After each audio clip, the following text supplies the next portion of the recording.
As a child, I frequently suffered from awful nightmares. I would dream almost nightly of a young girl being hurt, murdered, or just straight up dying in some way. It led to my mother keeping her door unlocked at night so I could crawl into bed with her instead of waking her up. It would drive me to hysterics. It was the same girl every night. I could only make out that she was young, blonde, and always the same person every time. She felt really familiar, but I figured it was because she was the same girl from all my nightmares. At one point, they stopped. It was a few weeks after this that my cousin stayed the night, as my aunt was going out of town. She had a lot of medical issues, but they were managed by medication. That same night, I had another nightmare, a repeat of what had already happened. I woke up to my cousin sitting in the corner of my room, soaked and crying, begging for me to go get my mother. I later realized that this was sleep paralysis. As I went to go wake up my mom, I found my actual cousin on the living room floor having a violent seizure. If I hadn't woken up that night, she would have died.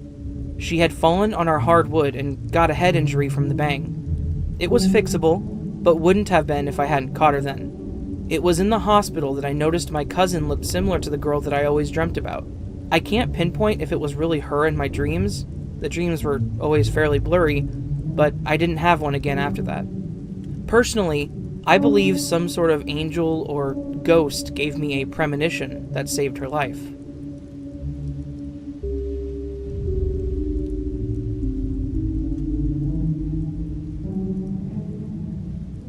I'm new to this sub, but I think that this belongs here.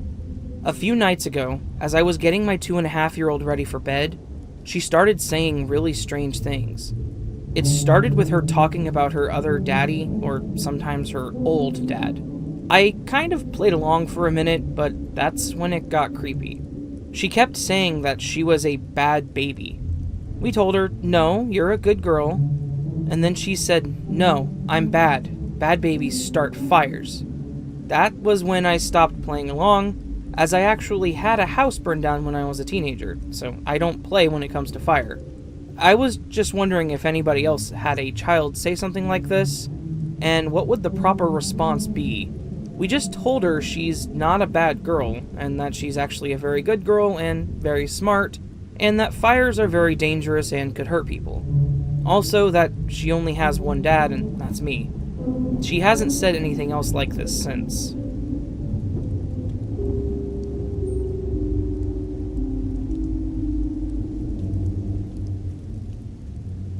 I just heard about this subreddit from Matthew Santoro, and it reminded me of a story from when I was a toddler that I'd almost forgotten until now. I thought it would be nice to share here. My parents used to bring this story to the table whenever people talked about the supernatural at family reunions. This happened very often due to many people in my family claiming to have had an encounter with paranormal beings or sightings of extraterrestrial presence. My mom says she's never believed in anything of that nature, which is why to this day she still gets the chills when telling the story of when I was a toddler and I talked about him. The first instance my parents recall this was one night when they were sleeping in their bedroom. I must have been like 1.5 years old since I was in my nursery room due to my mom being pregnant with my sister. They heard a rat-like chewing noise in the living room and quickly got up to check it out. When they turned the lights on, they saw me sitting by the cupboard with a box of cookies between my legs and a cookie in my hand. They were surprised that at my age, I didn't mind being in the middle of a dark room at night, and they say they remember asking me questions in the same way you do to young children, where, you make baby voices to be cute and don't really expect an answer. Until at one point my dad asked if I was being brave because I knew my guardian angel was looking over me, to which I replied, he. This took them off guard, so they tried to ask me who he was, but I just repeated, he, without giving any sign as to who I was talking about.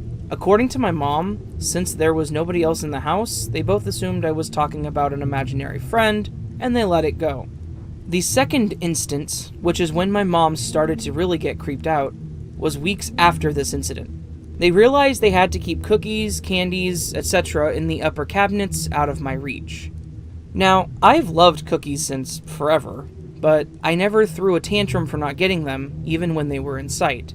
My parents say they were happy that I wasn't one of those kids, at least until they found out why. This occasion was in broad daylight. My dad was at work, so it was my mom who experienced this. She was busy doing house chores, but would come into the living room every now and then to check on me while I was playing.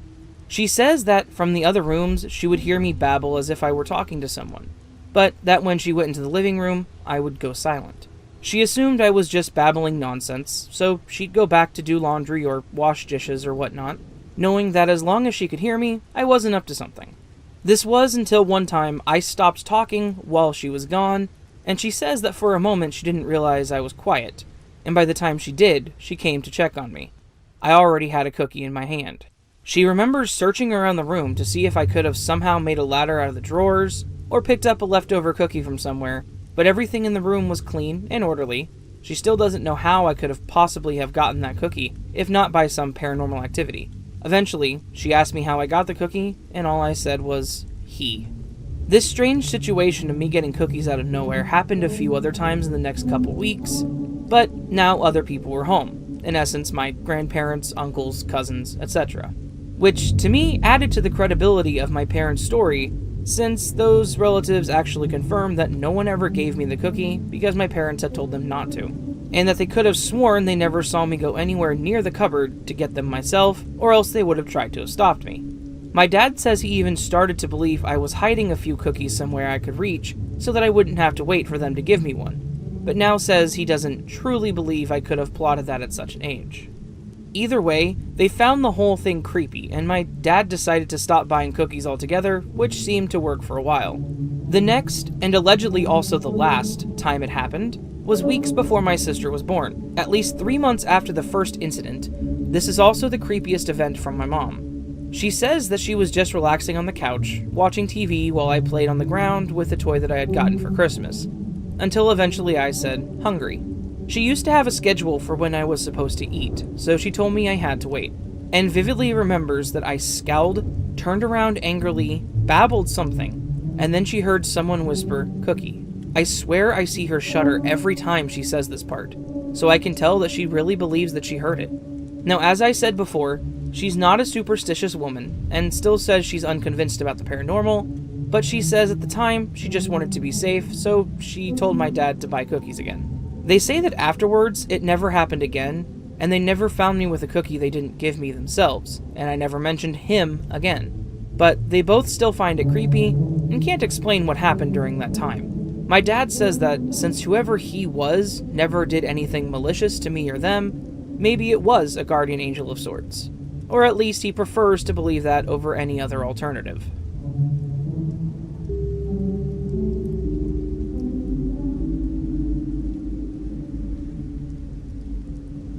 My 4-year-old son started to talk about an imaginary friend named Bobo when he was about 3.5. He would say things about what Bobo tells him or where he saw Bobo playing. So I asked him what Bobo looks like, and he said, just like me, but with black hair.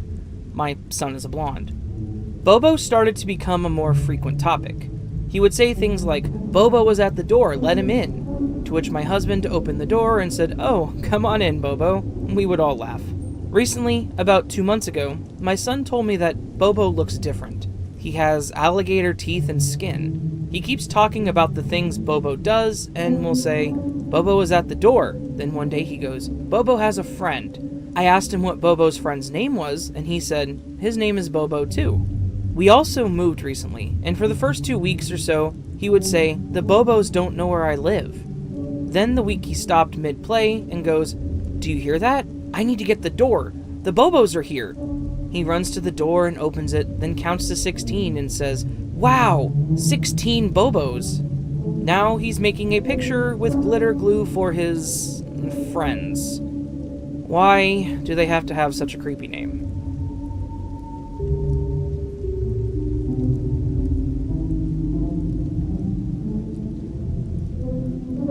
My 5-year-old is sitting at his Mickey Mouse table the other day eating ravioli when all of a sudden he goes, Mom! And I respond, what's up, baby?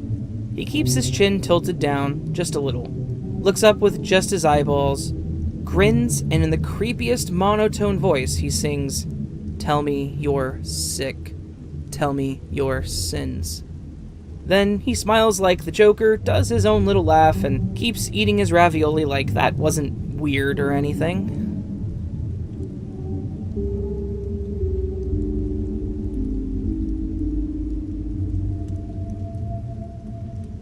Back when I was either 6 or 7 years old, I had a nightmare. A nightmare that changed everything. One night, I stayed up with my father watching alien movies. Stuff got too real, so I went to sleep. A few hours later, I woke up due to a horrible dream I had had. I called out for help, but no one came. Even the ones I shared a room with didn't wake up. I gave in and decided to go to my parents' room. I got out of the bed, turned on the lights, and I quickly ran across into my parents' room. "Mom? Dad?" No response. I got on the bed and tried waking my mom up. She didn't wake up. I tried my dad. Fortunately, he did wake up. We tried to wake my mom, only to discover that she had passed out. We called for help, then went to check on my sisters and the housekeeper. They were both unresponsive. Then help arrived, the neighbors and the watchman. Well, later on my father discovered that the housekeeper had forgotten to remove the charcoal grill, and it had led to the poisoning of the air due to the carbon monoxide. That is why everyone passed out. I'm kinda glad that I stayed up and watched a movie with him. Otherwise, I would have probably had a peaceful night and woken up to a house full of dead people.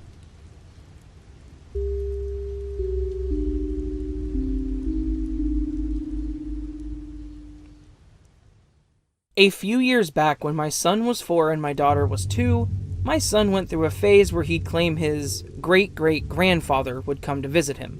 Not wanting to encourage or feed into it, because it sort of creeped me out, I would usually just listen and say okay, and then brush it off.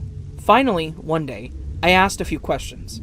I asked my son what his name was, and he told me he doesn't want you to know his name. Okay, so I asked what he looked like, and he's tall, almost to the ceiling because he floats.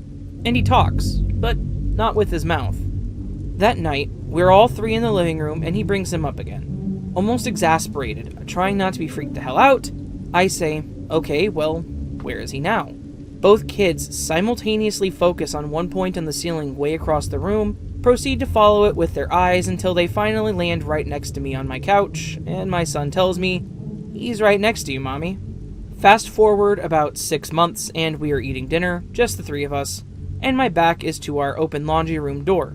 My daughter is sitting across from me eating, but she keeps looking over my shoulder, so I ask her what she was looking at. She tells me, "There's a man in there." I turn, look, and say, "Baby, there's no one there. It's okay. Eat your food."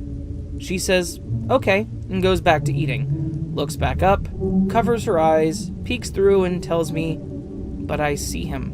Great-great-grandfather stopped coming around shortly after, and neither kid has any recollection now, and I wish I could say the same.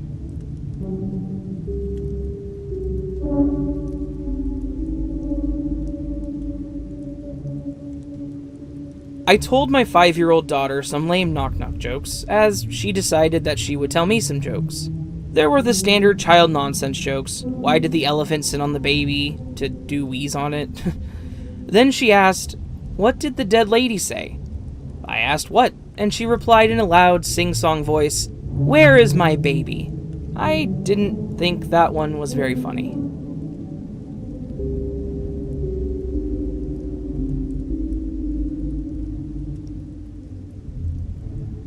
When I was younger, sometime in elementary school, we had moved into a new house from our previous trailer.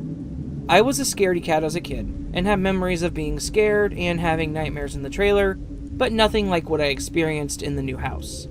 Within the first months of living in the house, I had started to see what I can only describe as a shadow figure with a fedora. I never gave him a name, or even gave him too much thought throughout the day, mostly because I was scared of him. He lived in my closet and gave me terrible night terrors, all with him as the centerpiece. Eventually, my parents got tired of rushing into my room in the middle of the night to calm me down, so they just let me sleep with them in their room. I don't remember any instances of him trying to harm me in waking life. All I can remember are the night terrors that he gave me.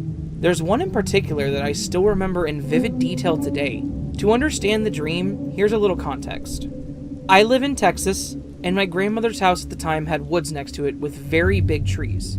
I remember being creeped out by this one particular tree because it looked a little like a silhouette of a man hushing with his fingers. That's the context. Now, to the dream. In this dream, I was standing on my grandmother's porch. There's a very dim porch light as my only light source, and I can barely see into the yard. What I do see is that tree, right in the front yard instead of in the woods where it usually was. Under the tree, I saw the silhouette of the man that lived in my closet. I couldn't see his face as the tree shade engulfed him in shadows. I do, however, notice him lean forward and do the same hushing motion with his fingers, telling me to shh. After that, the wind started to pick up and he faded away like a mist. The leaves on the trees began to shake violently from the wind, and eventually the leaves turned into bats and they all flew away, leaving the tree looking dead. 18 years old, and these dreams still come to me in flashes sometimes. They genuinely send chills down my spine just thinking about some of these dreams. I still have some nightmares to this day, but none necessarily scare me as much as those that I had as a kid. The dreams that bother me nowadays are more disturbing or gruesome than creepy. To this day, I don't know whether I just had an overactive imagination as a kid, or if something was really following me and giving me these night terrors.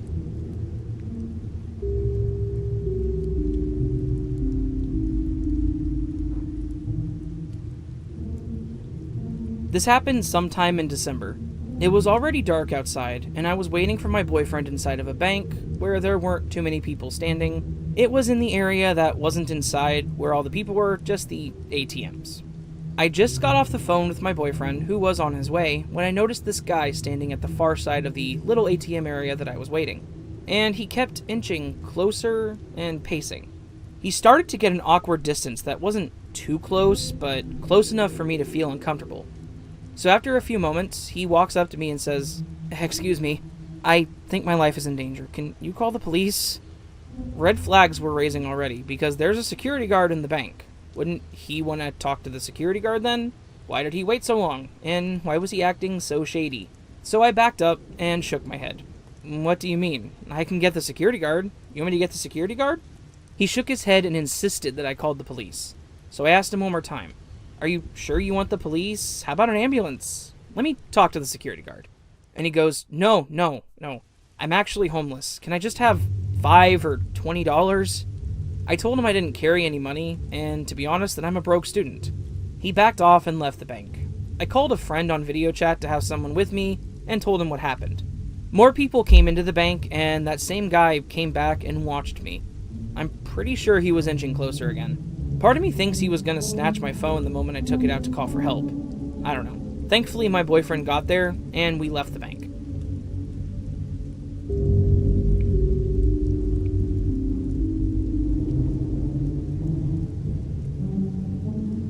So I just discovered this subreddit, and I have my own creepy encounter that I think you guys will like. Quite a long story, so grab a drink and enjoy.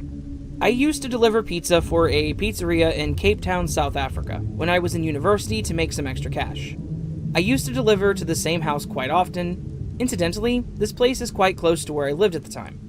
There was nothing overtly strange about this place, except that whoever would receive the pizza would normally take quite long to come to the door, and would always ask me to pass them the pizza through the security gate instead of unlocking it and just making it easier for everyone involved. One quiet night, a call comes through for this house, and I collect the pizzas and get to the house reasonably quick. This time, a lady who I had never seen at this house before opens the door and lets me in. Not entirely uncommon to be let into the customer's house, so I didn't think anything of it. She points me toward the kitchen, which is down quite a long corridor, and asks me to drop the pizza there. She follows me all the way. Still, nothing weird. The passage opened up into an open-plan dining room and lounge area. Through this area is the kitchen, through the door on the left. As I was passing through the dining room/lounge area, I saw something that sticks with me to this day. An old-looking dentist chair with a person lying on it. Whether this guy was alive or not, I still don't know. He had a sheet covering his whole body except for the very top of his head and his feet, which were duct-taped together. I couldn't tell if he was breathing or not. The lady that opened the door was still right behind me. She said absolutely nothing. We went into the kitchen, and she paid me for the pizzas. At this point, I was either expecting to be attacked by this lady or something else hiding somewhere, or to be scared by the guy under the sheet as some sort of sick joke. Not wanting to give anything away, I didn't say anything and prepared myself to either defend myself or not be frightened should it be a joke. I walked out towards the front door, double checking to see that what I saw was correct and not just my imagination. The lady's still behind me all the way. She closed the door behind me, and I left and said nothing. To this day, I still have no idea what was happening in that house. It could have been some joke, but I really don't think it was. The presence of a dentist chair still makes no sense. I didn't see anything else that would suggest the residents of this house collected weird paraphernalia. I drive past the house quite often, and I still wonder if I was actually in any danger.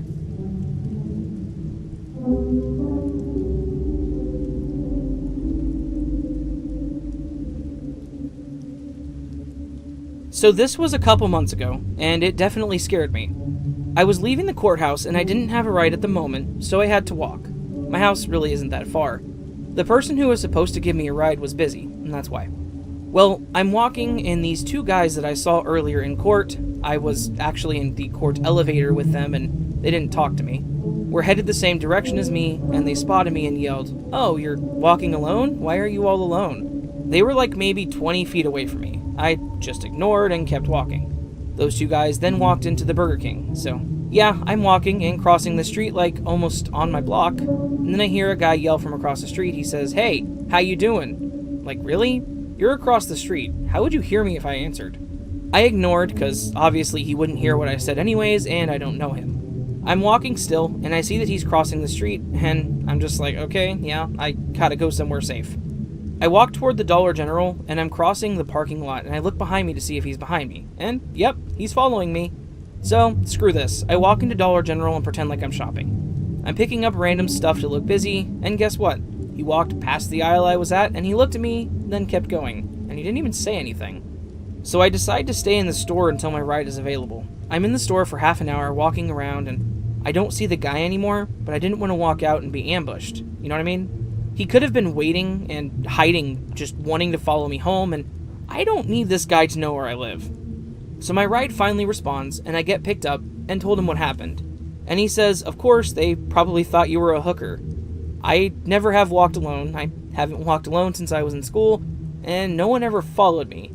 I never walk. I always ride in a car, but now I definitely won't be walking ever again.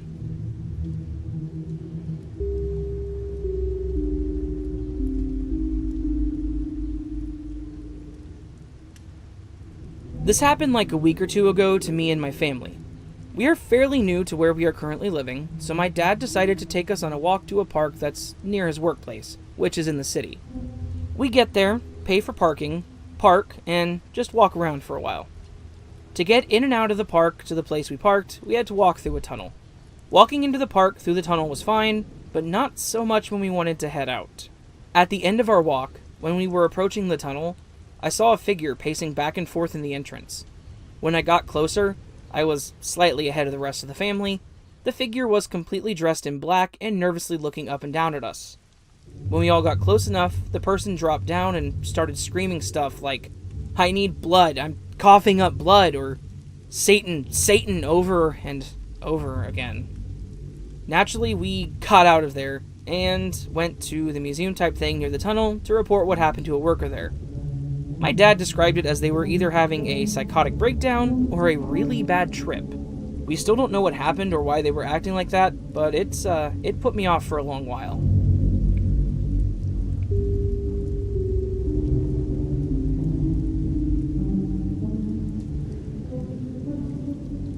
I was playing Pokemon Go a few days ago at the plaza at 2 a.m. because it was New Year's Eve.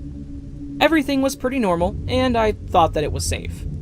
I was just tracking down one Pokemon that led me to a dark street when a guy walked past me, so I gripped my phone a little harder just in case he tried to snatch it. He walked past me one more time just before disappearing.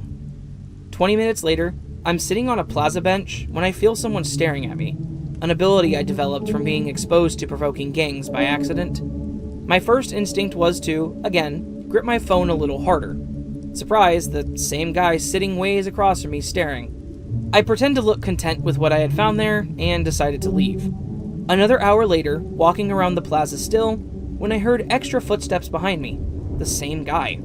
At this point, I was starting to have a bad feeling about it. So I put my phone in my jacket's pocket to my right arm, staying with it, and put my left elbow halfway up his direction. That makes it look like I'm holding an invisible knife against my chin, 180 degrees from his direction, and then put on the coldest stare at him that I could remember. The only way to describe the face I made at him was, "Do you want to die?" And then he bailed. Potential answers to potential questions: 1. I play Arnis as a hobby. 2. My phone dies after 4 to 6 hours of use. And 3. Yeah, I got attacked by gangsters regularly because my more irregular eye shape than the locals. Regardless, it was pretty creepy that I, a male of age 17, can be a target of stalkers who are also males. But with proper self-defense training, we can literally intimidate them with just small actions and tell them to go mess with smaller fish.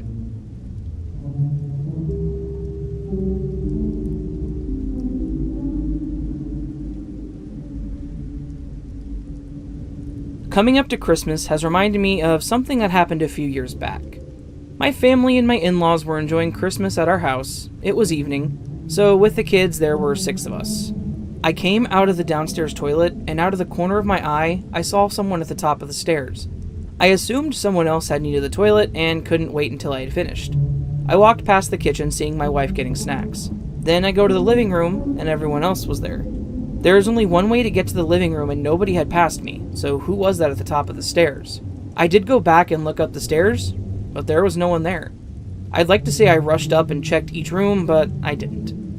It's not the first time that I've seen somebody lurking, but this is the most memorable and specific time when I was certain that I could account for everyone in the house.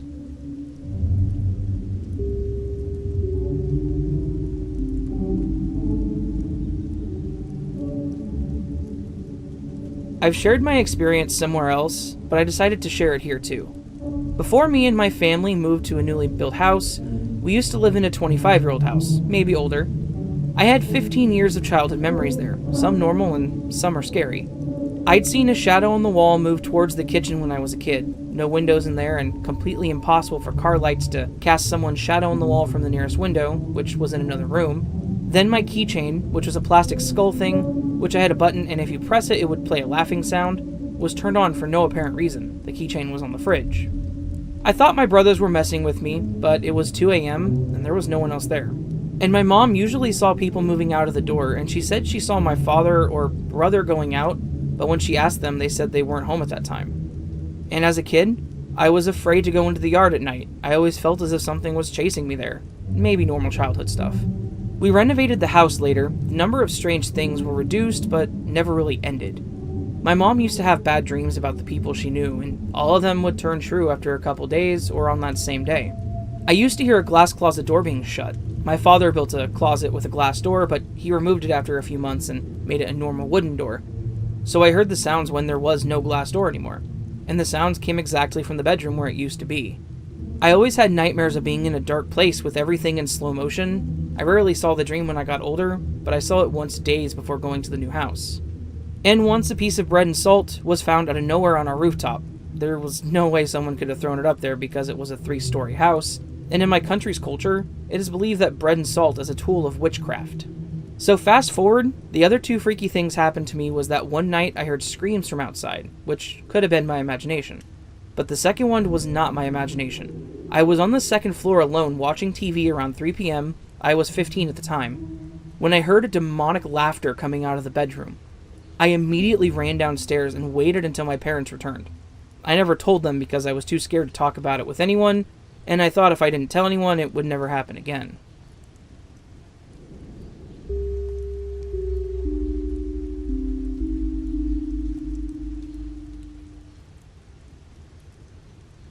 Hey guys, so I was browsing this thread reading everyone's story until I remembered one of my paranormal experiences.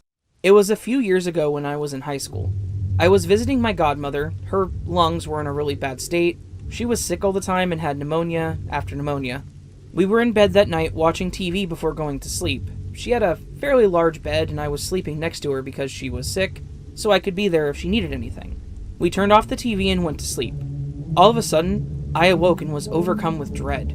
Then the television clicked on by itself. The remote was not near me nor my godmother. Then I looked to her side of the bed and I kid you not, there was something like a black dog standing there. It had black, shiny eyes, and I was completely stunned. I took my phone to distract myself, and it went away. The next morning, my godmother told me she had an awful nightmare about a black dog. Also, after a while I was in her apartment alone, I saw a shadow pass through the corridor. I went to check after a while, and the light, which I firmly remember I left on in the kitchen, was now turned off. There was always a constant atmosphere of negativity and dread, but after a year and a little longer, all those things stopped happening. Does anyone know what these things could have been? And how did it all just go away all of a sudden? Are those kinds of things attracted to negativity?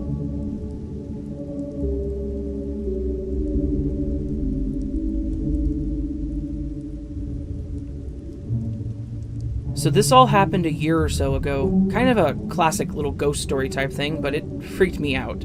So a little backstory, my dad lives in this newer built house, so no creepy backstory, and I normally would get up for school around 8, and the house would be completely empty. Also, it's an open floor plan, so noises carry really easily, just for further explanation. One morning I had gotten up and was getting out of the bathroom for my shower when I hear the cabinets downstairs banging open and shut. My immediate thought was, oh no, I'm being robbed. So I wait quietly in my bathroom for a while, text my sister who tells me it's fine. I quietly go into my room, and as soon as I'm in there, the noises stop completely.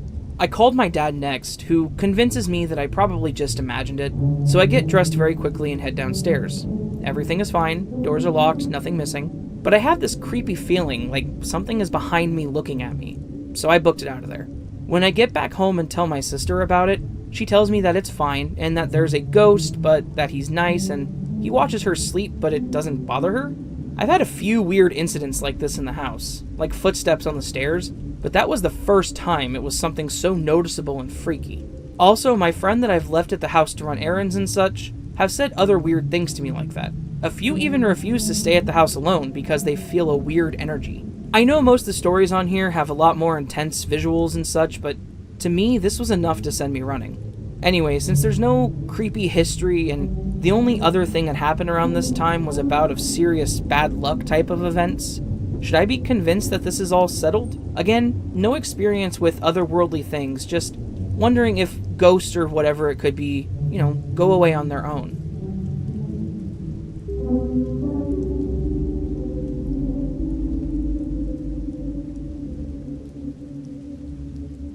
I have only ever had 2 encounters with things considerably supernatural that I could vividly remember. One may have just been the wind, causing my cousin's bedroom window to rattle. It rattled every time I denied that my cousin saw a ghost like he said he saw the night before. This happened many, many years ago. The other one happened in either 2013 or 2014 on my senior year of high school. My then girlfriend at the time claimed her house was like a portal between dimensions of the living and the dead, and that she couldn't shower for more than 5 minutes because there was a black spirit of a little girl in her shower that could maybe harm her. She claimed her family was Catholic, but they had very strange practices involving spirits. I don't know if it had to do with her Chinese ancestry or what. They believed that in each generation of their family, someone has to take on some kind of burden for the rest of their lives involving spirits. She told me her mom was supposed to be a nun, but then backed out on the day of her coronation, so apparently my girlfriend took on that burden in her stead. She also claimed that ever since we got together, she had been having the same dream every night where spirits from Filipino folklore would kill her family in brutal ways, like how everyone died in the end of that Blood Sea anime. Anyway, one day she conducted an experiment on me and my curious friend. We did it in the sports complex of our high school after class hours. Mind you, I don't have the so-called third eye, and I say so-called because I'm like Philip from the Bible and won't believe spirits are truly real until I see them for myself. But back to the story.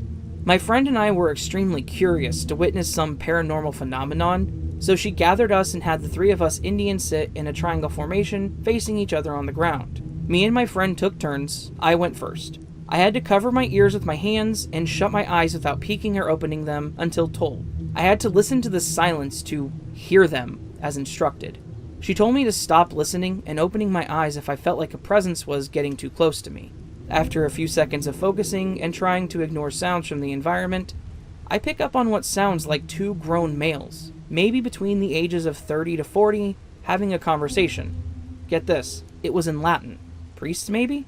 I have also never heard Latin before other than that one chant in Adventure Time, but I was certain that it was Latin. My school is run by Jesuit Catholic priests.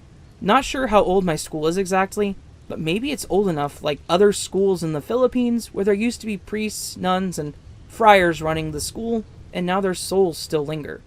That's why I'm almost certain that they were conversing in Latin. The sound of their voices were growing louder and more audible in my ears, as if they were walking side by side and coming down the steps behind me, even though I was a good 20 feet away from the staircase.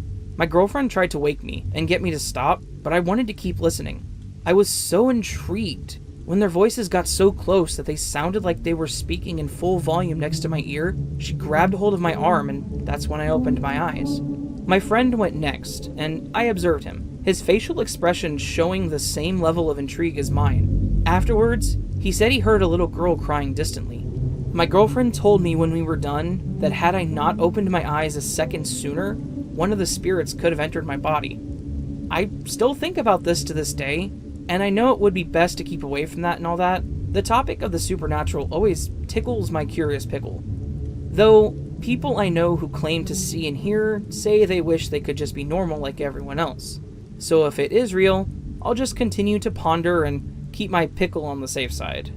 I don't seek advice, I just want to hear your guys' thoughts, similar experiences, etc. For discussion purpose only.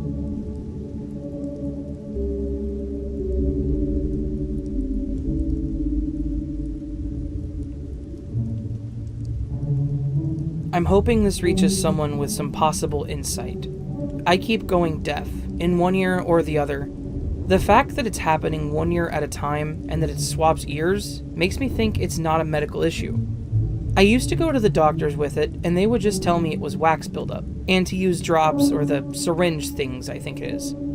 It's a dull deafness, but why does it keep happening? I feel like I'm deaf more often than I should be, and that it's getting worse. I also get ringing in my ears every now and then, and I've come across opinions that this too is, or can be, a spiritual thing. Now that I've typed it out, I feel like I sound ridiculous. But I know how important sound and frequencies are spiritually and physically. I recently had a short consultation with a subconscious therapist.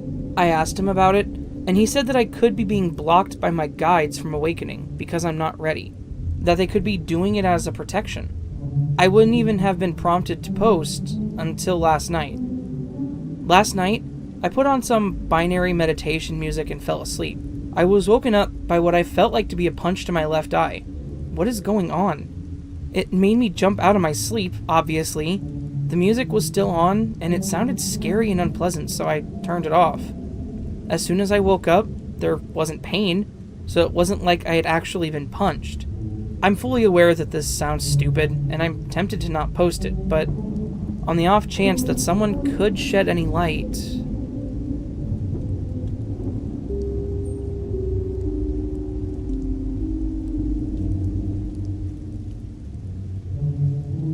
This happened when I was a teen. I'm 26 years old now. This is important mentioning because after all those years, I still feel bad if I think about that day. My parents decided to move, and I went with them to look at some houses. The first two were okay, but not quite what my parents were looking for, since they wanted a house with a big backyard. The realtor decided to show them a newly vacant house. The owner was an old lady who had died, and their sons decided to sell the house. My parents aren't superstitious or religious people, neither am I, so we didn't see a problem with it. We arrived at the place, the realtor opened it, we entered the garage, everything was fine. Until I went into the living room. I almost let out a gasp because the atmosphere was so oppressive, like there was invisible eyes everywhere observing and judging me. It felt like there was a weight on my chest, I couldn't even breathe properly. I left the room and went to the backyard to catch some air, when I saw a small room connected to the back of the house. I entered it out of curiosity and saw it was a small empty room with humidity stains on the wall. Just when I was about to enter the room to see if there was anything interesting, something just figuratively punched my chest with so much sadness and anger that I almost ran screaming. I slammed the door and entered the house again, going to one of the empty bedrooms and sitting on the floor trying to catch my breath. I couldn't stay though, because the feeling of being watched and judged by numerous invisible eyes returned with even more intensity. At this point, I left the house to find my parents talking with a realtor in the front garden. I grabbed my mom by her arm and begged her to go home. After some awkward excuses, my parents finally agreed and we went home. I didn't say a word during the way back, but when I arrived home, I just cried and cried and cried for hours. My parents got concerned and asked me what was happening, and I just kept repeating, I don't know, I don't know, I'm feeling so sad. I felt like I would never be happy ever again. I still think about that day, and I still get shivers. As I write this, the hair on my arms are standing up. Last thing I heard about the house is that someone else bought it and turned it into a restaurant.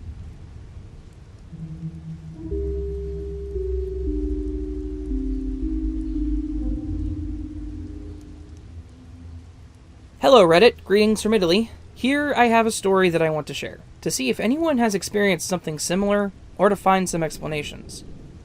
I was maybe 7 or 8 years old, now I'm 22. I was in my bedroom getting ready to sleep. My mother was in the other room, waiting for my dad to come back home from work. The door of my bedroom was closed. It was summer, I guess, because I remember having the windows open. The room was dark with no light, except for the moonlight and the light coming from our garden. As soon as I lay in bed, I remember I wasn't really tired. I wanted to stay up with my parents. I looked toward the nearest wall, about 30 centimeters away, and I see this clear figure slowly standing and looking at me. I start screaming my lungs out. In a couple of seconds, an eternity for me, my parents get scared by the screaming. As soon as they get in, the figure disappears and I'm looking at the wall. I'm really scared and I start crying, and I tell everything to my parents, who decide to call the nearest priest to bless the house and me. Anyway, I remember this figure really clearly, even though I was really, really young. That same night, I described it as an alien with a black coat, like death. And in fact, it was this little figure, maybe 1.5 meters tall, dark green or dark gray, with a black coat on his body and a hood on his head. The eyes were long, oblique, and black. I could see his face thanks to the light coming from the window. I remember a small mouth, and that's it. I'm trying to figure out why I would have to imagine this alien in this way. I've never seen movies with aliens in my life, and I've never really been interested. And as I remember, if you ask a kid to draw an alien, he would probably draw the really tall aliens without any clothes. I don't know what to think, and if you need any more information, just ask me and I'll answer if I can.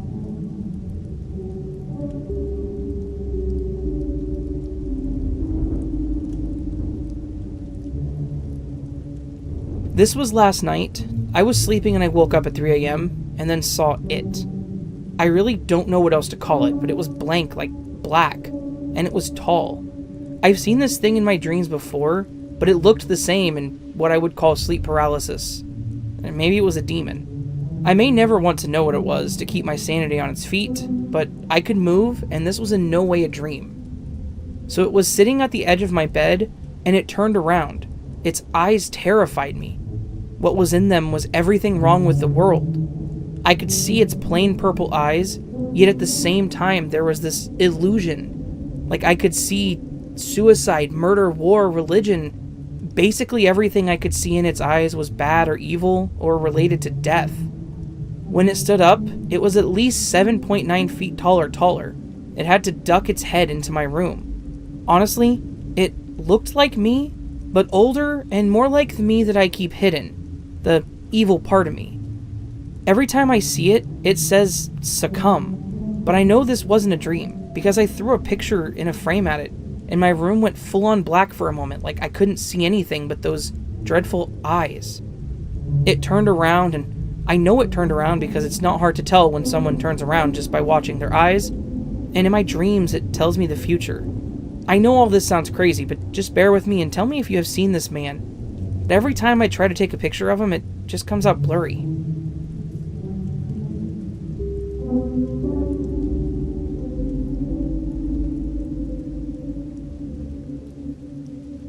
My fiance's sister brought a spirit into our house. We're gonna call her E, and my fiance is J. E has been mentioning that there is a spirit in her bedroom, and she's noticed over the last couple weeks. She apparently has been to a medium, and they said it was the spirit of her grandfather, who didn't really like E when he was alive. She claims the spirit follows her everywhere, and last night everyone felt the presence firsthand. We were watching TV on my laptop after having come inside from a smoke, and suddenly there's a crash in the living room closet. Everyone's heads turn that way. E immediately says, "That's my spirit. I've asked it in the past to speak to me through my tarot cards instead of doing things like that because they scare me." She pulled out her tarot cards and starts shuffling them. 3 cards fall out immediately, and upon picking them up, they were the Father of Swords, the Daughter of Wands, and the Hanged Man. She felt drawn to doing a past, present, future spread, and what revealed itself gave us chills. When we were out smoking, E was talking about her and Jay's father, who tries his best, but ultimately falls short as a father a lot. He's dealt with a lot, but kinda took it out on his children, and E now doesn't speak to him or really much of the rest of the family because of this pain. She wants him to understand how he hurt her, but he's not receptive to listening. The spread basically told her that some hard thing is going to happen soon with her father if there's ever going to be an end to this hurt. She initially said no to this, like she didn't want to, and started to put the cards away. But the Daughter of Wands fell out again, as did the Ace of Swords. This reading told her that she needs to do it and was pushing her further to have this conversation or fight or whatever it's going to be if she wants a resolution. It was super weird because I've never had anything paranormal happen in any of the houses I've ever lived in. And I know that the house we're in now has no energy whatsoever. I guess E has a lot of unpacking to do coming up.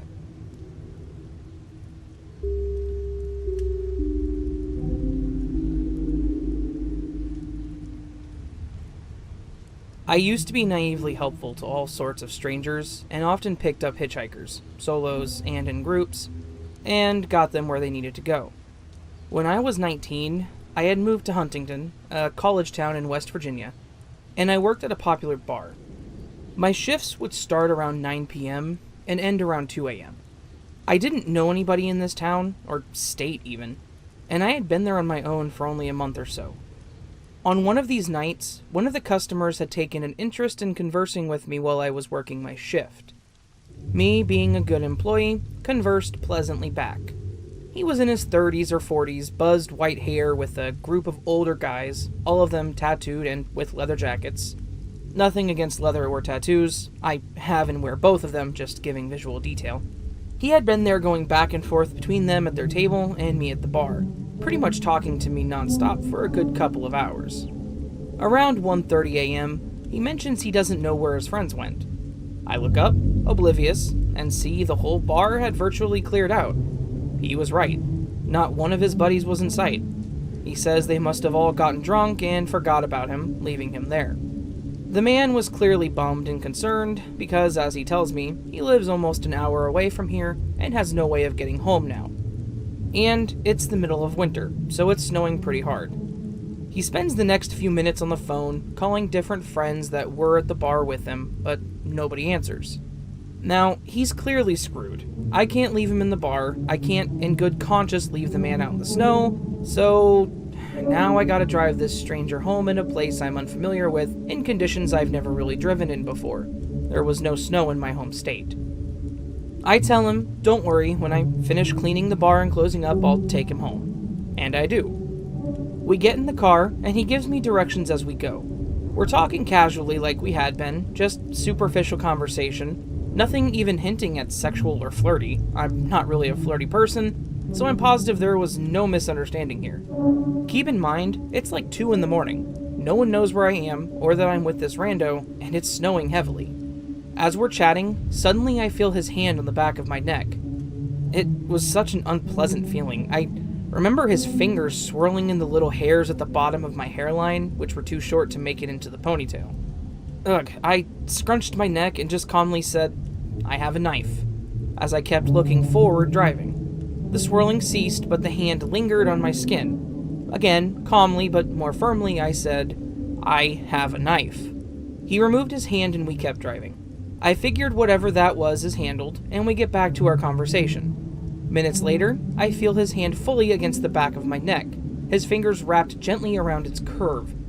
I scrunched my neck again and said, "Seriously, I have a knife. I have a knife." He removed his hand once more, and in a very hurt tone he said, "Are you really scared of me?" After that, he kept his hands to himself. It was a long 1-hour drive, but I got him home and I took off. I'm 29 now, and it wasn't until many years later did it occur to me that the whole thing was probably a setup that he and his friends had planned.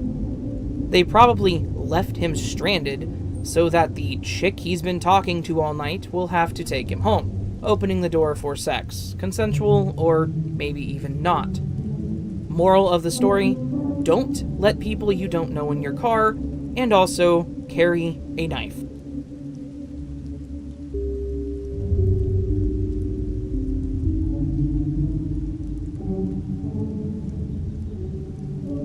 I, 23 female, used to work in a supermarket on the deli counter. One Sunday afternoon, I was working and this man, probably in his 30s, comes up to the counter and says to me, "Can you help me find something?" And I responded in my customer service voice, "I'm sorry, I can't leave the counter, but I'm sure one of my colleagues restocking shelves could assist you." And this was semi-true. I was meant to stay on my counter, but obviously I would have been allowed to assist this customer. In all honesty, I just couldn't be bothered, and other employees know the shop floor better than I do because I specifically work on the counters, so it just made sense to me. After saying that, he insists that I help him, and I explain about not knowing the shop floor very well, so might not be the best to help. But alas, he continued to insist that I help him, prompting me to give my colleague a "what do I do" look. She gives the okay via a shrug, and so I agree to help. Anyway, I asked him what he needed help with, and we veered down the cleaning aisle. He said he wants to find dish soap, so I find it for him and show him the selection of other dish soaps and ask if I can help with anything else.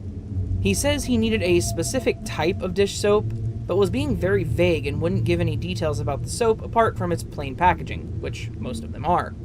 We go back and forth because I don't really understand what's wrong with the other soaps, and he keeps on saying they're the wrong ones. It gets kind of uncomfortable, but I didn't feel like I was in danger, so it was just sort of funny at the time.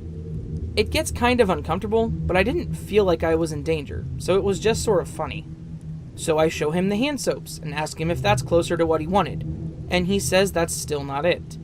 There were a few moments where he touched my arm when we were laughing at the awkwardness trying to figure out his soap conundrum, but every time he did it, I just sort of backed away. But he'd continue to do it, and so naturally that's when I started to get creeped out. So I'm confused, and I ask him, "What do you use the soap for?" He pauses, looks into my eyes, and nonchalantly says, "For my knives and dildos." Like, bro, what? So I pause in shock and say, "Sorry?" And he then repeats, "For my knives and dildos." So I say something along the lines of, I can't help you any further. I hope you find your soap." I can see him semi-panic, but not in a way like he's concerned about me feeling uncomfortable, more like he's concerned about me leaving and the conversation ending. And then he pulls out this empty, crumpled dish soap from somewhere on him and says this is the soap he's looking for. I take one glance at it, and it's a home brand soap from a different supermarket. So I just tell him, "Wrong shop," and went back to the counter to tell my colleague. I was quite scared and felt threatened because why specifically knives and dildos? Especially after he's been invading my personal space and insisted that I was the person to help him. So I just took myself to the manager's office and told her what just happened. Later on, she told me security didn't see the man in the shop anymore, so he must have left and offered to get someone to walk me back to my car when my shift ended, if I was shaken up by it. Luckily, that was the end of it, and I never saw him again.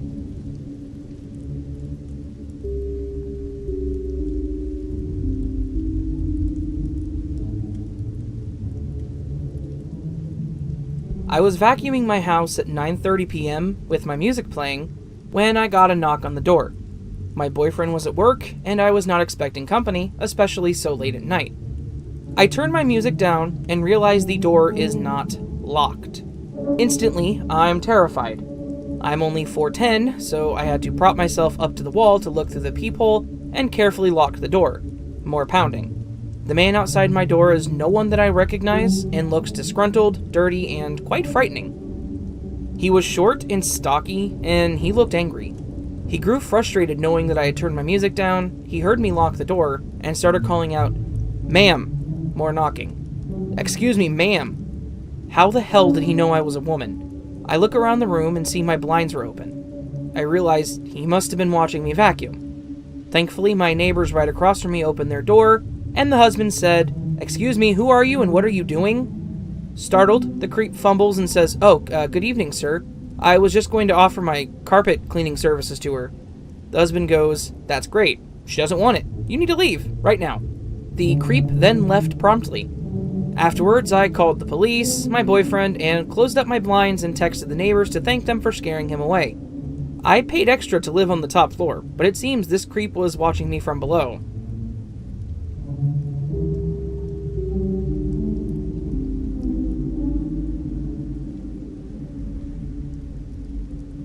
I still get nervous when I think about this. My boyfriend at the time and I would smoke weed, listen to music, and go on really long road trips. It was fun and kind of our thing. We were around 19 years old when this happened. Johnny, my ex, suggested that we go to see the Devil's Tree here in New Jersey. We have this website called WeirdNJ.com, and it has a list of haunted places to go see. We decided on the Devil's Tree as our nighttime destination. So we got everything we needed and headed out for the hour-and-a-half drive to some random town in the middle of nowhere. The ride there was fun. We were laughing, singing, and smoking, and as we got to the town, we realized it was super desolate. It looked like a farming area. It was super foggy, and about midnight whenever we arrived. We got out the car and examined the eerie tree while reading about the urban legend behind it. The tree was terrifying. The silence was deafening. The tree was huge and had rope hanging on several branches. I started getting nervous because I wasn't familiar with the area and felt uneasy. I feel it's important to mention Johnny was not street smart. He was born into a lot of money, so his mindset was much different than mine. His dad took care of everything for him, so I was much more mature and had a lot of struggle and experience in life. So we got back in the car and decided to find a spot to park so we could make out. I was a complete idiot. We were going to roll a joint and mess around. We did this often. So we found a dirt road that was desolate and parked. This area was so creepy. I locked all the doors, being the paranoid person I am. As I was rolling the joint, we heard someone attempting to open John's door, followed by aggressive banging on his window. I literally jumped out of my skin. "Put the light on," I screamed to my boyfriend. He did, and cracked his window to see what the guy wanted. This guy was like 6'4" and was dressed in lumberjack attire. "What the hell are you doing here? Get out of the car right now. You thought you guys were going to do it on my property?" The guy yelled manically, holding John's window open. John ignorantly smiled at him and replied, "We were looking at the Devil's Tree and parked here to set up the GPS to get home. I'm sorry, man, I didn't know this was your property. We will leave. We aren't getting out of the car." The guy leaned over to take a look at me. I started apologizing profusely. I honestly will never forget how terrified I was. I was hoping John would roll up the window and book it the hell out of there. Before we could even pull away, 2 pickup trucks filled with other lumberjack-type men pulled up. There were 4 guys sitting in the bed of the truck. I swear to God, it was like a horror movie. One guy from the truck shouted, "Do we have a problem?" to the big guy that was still standing by John's side of the car when he said, "They were going to do it on my property. What were you going to do with the condom?" he asked, leaning in and focusing his attention on me. "You realize your boyfriend is digging your grave." I was apologizing and being as polite as possible. I started crying my eyes out. I kept saying, "We weren't going to have sex. We were just going to get out of here." I felt really uncomfortable. I was scared I was going to be raped and killed here. The guy then says, "Why are you on my property? Were you going to go all the way and just leave the condom on my property? I can kill you both and bury you and no one would ever find you. You're so lucky your girlfriend has some sense. Get the hell out of here before I change my mind." I started having a panic attack. "John, let's go," I screamed loudly. John hit the gas, and we started driving fast down the dirt road. It was pitch black, and as I said, we didn't know the area. As we were driving down the road, a lady came out of nowhere. John had his headlights on so we could see her. She had a gun and was trying to block us from leaving. I distinctly remember John saying, "I will run her over if I have to." I was looking for a weapon in his car. He worked for his dad's construction company, so he had tools in the car. I grabbed a hammer from the back seat, and John literally drove toward the lady. She was screaming at us. "You're not leaving," she screamed. She lunged out of the way as we drove as fast as possible right at her. I remember looking back and seeing headlights from the trucks. John took an abrupt turn, ignoring the GPS that was navigating us back home. We got on the highway as fast as we could. We were filled with nervous adrenaline. I said to John, "We almost died. You can't be an ignorant jerk to people like that. You made it worse." John was like, "Screw those guys. We're fine." When John was scared, he would smile and laugh, so I knew he was just as scared as I was. That's why the lumberjack was getting more and more mad, because of John's attitude and response.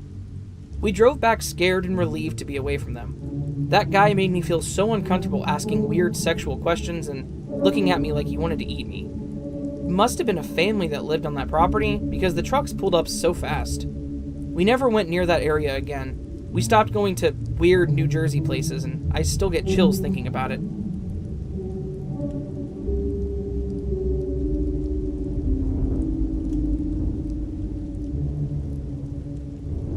I've had a lot of encounters that would probably fit here. Psychosis patients saying and doing eerie stuff, some sociopaths with weird humor, and just plain strange people. But a few days ago, I went on to the adult comorbid unit to fetch something from their chart room. Essentially, this unit is just a rehab and has the least patients. As I exited the chart room and made my way back to the double doors to exit the unit, a tall man with shaggy hair fell in step with me, his arms crossed behind my back, and kind of bent down, possibly so I could hear him. I'm only 5'2", and standing straight up I think I would have only come up to his chest, and he spoke quietly in a deep voice. I've been doing this for several years, and it's not abnormal for men on that unit to be predatory to the female staff. So I just kept walking, and didn't make eye contact, while also making it a point to make him not feel rejected, ignored, or uncomfortable. This is the conversation that took place. Maybe it was the way his voice sounded that made it so unnerving to me, or maybe it really was as weird as it felt. How long have you worked here? In a few years now. Do you enjoy what you're doing? Yes, of course. I wouldn't still be here if I didn't, and I always wanted to work in mental health. Do you think you're helping people? This one caught me off guard, and I actually stumbled over my words for a second. I don't know. I hope so. Some people tell me I helped them a lot. Others won't let me try, but I do my best. At this point, we'd reached the double doors, and I made a point of trying to be as slow as possible getting my key, because I didn't know what he would do when I opened it, but also didn't want him to know that I felt like something was off. But he suddenly stopped walking, looked me in the eyes, and said, "You helped the wrong person." Then turned on his heel like clockwork and continued back down the hall. I immediately left and did not go back. He was gone when I came back to work the next day, and nobody seemed to know who I was even talking about. Although that could be because I didn't know his name and didn't really look at him close enough to get a better physical description. Either way, that freaked me right the hell out.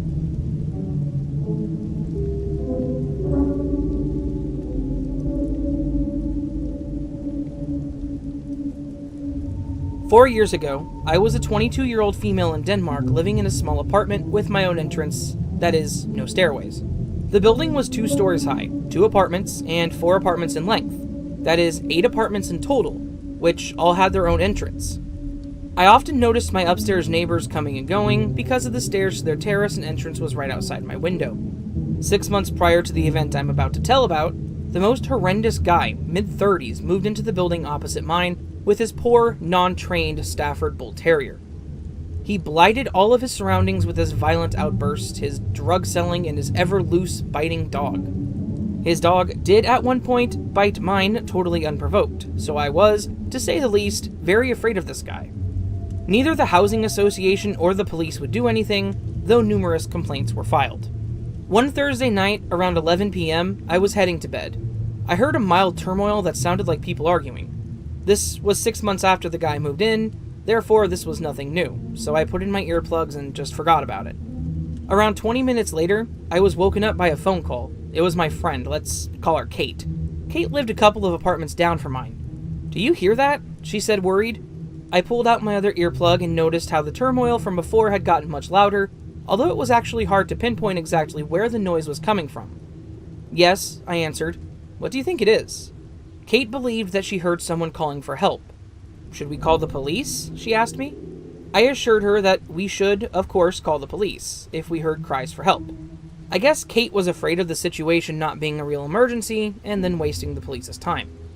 We agreed to have Kate call the police and wait the situation out. I must have waited around 30 minutes while the cries got louder and louder. I now realize that it came from the apartment diagonally from mine, my upstairs neighbor's neighbor. A new young guy had very recently moved into that apartment. I hadn't even met him yet, just seen him from a distance. He could be anybody. This could be anything, I thought to myself. I now became alarmed. What if this guy was being beat up? He was yelling at the top of his lungs while furniture being thrown around resulted in bangs and booms. I pictured 2 men, one throwing furniture around, the other beating my new neighbor up. Perhaps he owed them money? I decided that I had waited long enough. I called 112, which 911 emergency in Denmark. I got through to the operator, stated my name and address, and asked when the police were going to arrive. "We haven't received any calls regarding that address tonight," the operator stated. I later found out that Kate hadn't made the call to 112, but to 114, which is a non-emergency number for reporting break-ins, getting info on an ongoing case, etc. I explained the situation to the operator, and she had a police car sent immediately. When I hung up, the yelling and noises from the apartment really began to predominate everything. Had I not known better, I would have thought that the noise came from my bathroom because they were so extremely loud. Being a quiet girl who had never been in any danger or trouble, my body began trembling with fear. My mind started racing with earth-shattering thoughts. What if they find out I called the police? Will they hurt me? And worst of all, will they hurt my dog? My beloved dog, who I to this day love more than life itself. Yes, seriously. Reason had gone out the window. Tears started to slide down my cheeks, and I was careful not to make a sound. I laid down in bed, hugging my dog. 40 minutes I waited like this. The fear was gruesomely high and constant, as were the yells and noises from the apartment. I finally caved and called the police again. This time my voice was shaking, and I no longer had the self-control to be polite. Being very professional, the operator assured me that 2 officers were already at the address. I remember feeling completely lost in this moment. How on earth could this yelling still be occurring if the police had arrived? I got up and went over to my window to look up to the neighbor's stairs. One officer looked to be in kind of a calm waiting position in the middle of the stairs, looking up at her coworker handling the situation in the apartment. Both confused and relieved, I realized the situation couldn't be near as dangerous as I had imagined, though I was still way too shook up to sleep, so I discreetly watched the situation unfold. A short time after, an ambulance arrived as well. The paramedics went in to retrieve a young guy, the resident. It took 2 paramedics to escort this guy down the stairs. He was still yelling uncontrollably, kicking and waving his arms all over. I later found out what had been beating him up for so long. Lysergic acid diethylamide, LSD for short. A few moments later, his friends around the same age, calmly and unaffected, followed the police officer down the stairs as well. They all drove off, and suddenly, there was a silence. Emotionally exhausted and relieved, I fell asleep shortly thereafter. The next day, the guy's mother came by to thank me for reacting in time. Even though I was never in any real danger, I only realized this after the ordeal. The fear, and therefore the trauma, was very real. For months, I would freeze at the slightest unexpected sound and got so afraid of walking my dog after dark that I obtained pepper spray for protection, which is illegal to carry in Denmark. I guess drug use can affect more people than you realize. And take it from someone who has witnessed an LSD trip gone wrong, drugs are really not cool. At all.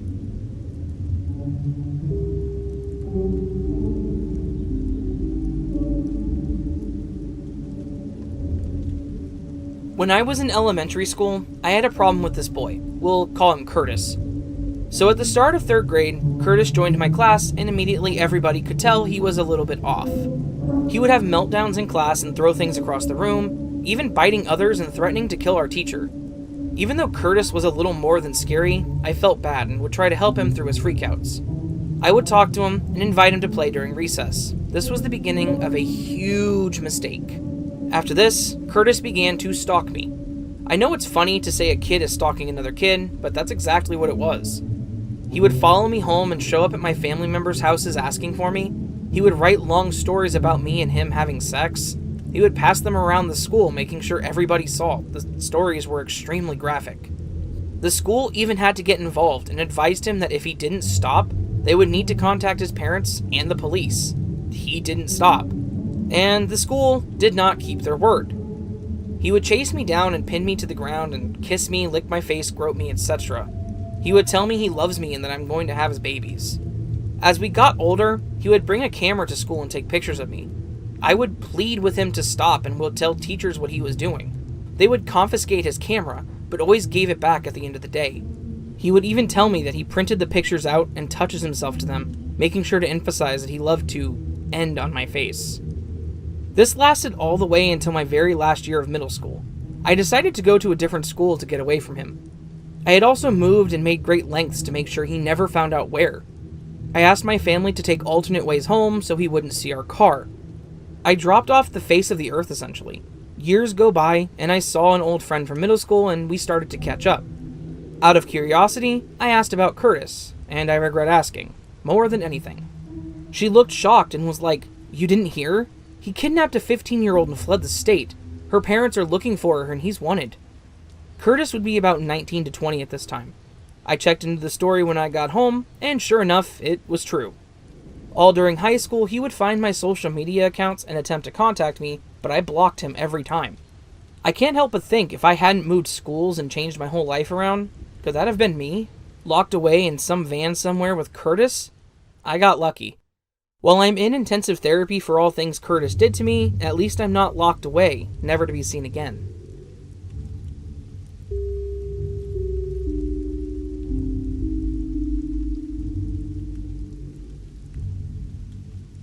I'm out doing some nightly grocery shopping after work since I take the bus and it's on the way to my apartment. So, I like to get it done so I don't have to worry about doing this crap during my days off. Anyways, I'm in Walmart, and I'm pretty small for a 20-year-old female. I'm 5 foot exactly, and I only weigh around 125 to 135 pounds. I'm basically the least intimidating person ever. Well, I noticed this man when I first enter, and he's handsome, tall, dressed rather nice for being just at Walmart. He stood out to say the least, and we made eye contact, and I smiled because I try not to be rude to anyone. Well, I'm walking around the store and notice him in a couple aisles I've gone down, but this Walmart is relatively small, so my alarm bells weren't ringing just yet. But I did make a mental note of how many times we just happened to be in the same area. Around the 4th time in the bread aisle, he pops up again, and I can see him staring at me before looking down at his phone, typing quickly, then looking back up at me and typing away furiously at his keyboard again. He's definitely giving me the skeevies now, and so I decide to leave the aisle quickly and dash between some clothing racks. As I'm trying to stay hidden, he emerges from the aisle, looks around, and I think he probably sees me peeking from around the racks and starts heading in my direction. After about 10 minutes of me trying to quickly and quite frantically gather all of my groceries, he is still tailing me. Finally, having enough, I stop abruptly, almost causing him to rear-end me with his basket. I take a deep breath and ask very loudly, "Do I know you?" His eyes get very big and he takes a step back, obviously surprised that I confronted him. He stammers out some words that I can't understand, and I say, "Why are you following me? Do I know you? What do you want?" At this point, my voice is slowly growing in volume, and I'm causing a scene and people are beginning to stare. Noticing the people watching us, he about faces and leaves without another word. I wander around about 5 more minutes, and then I finally call a Lyft to come get me because there's no way I'm waiting or walking around at night after that incident. And as I'm waiting in the area where you grab your basket, I clearly see him next to one of the trees in the parking lot with 2 other men, just standing there and waiting. I don't know if they were waiting for me or for someone else, but when my Lyft got there, I put all the groceries in the car in one run because I didn't want to risk them seeing me and following the Lyft. I don't know. This was hella creepy to me, but I don't know if it belongs in Let's Not Meet, so if it does, just let me know. I got a bunch of other crazy stories about people being complete whack jobs. Just let me know if you want to hear them.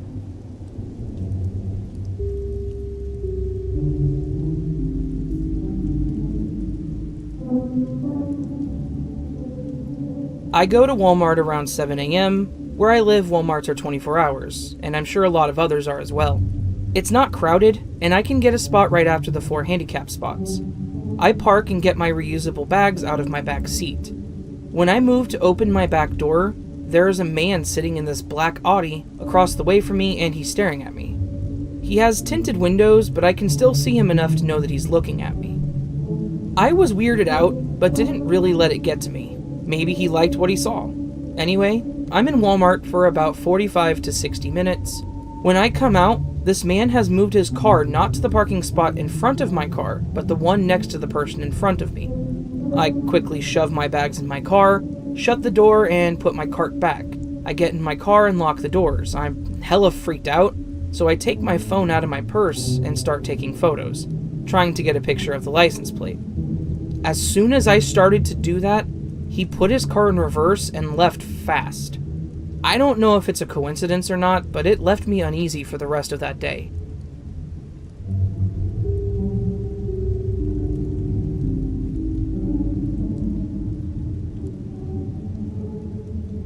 This actually took place in 2016, and before I transferred to a different line of work. As I say, I seen it all working at a service desk, and to say the least, this encounter marks the creepiest I have ever had.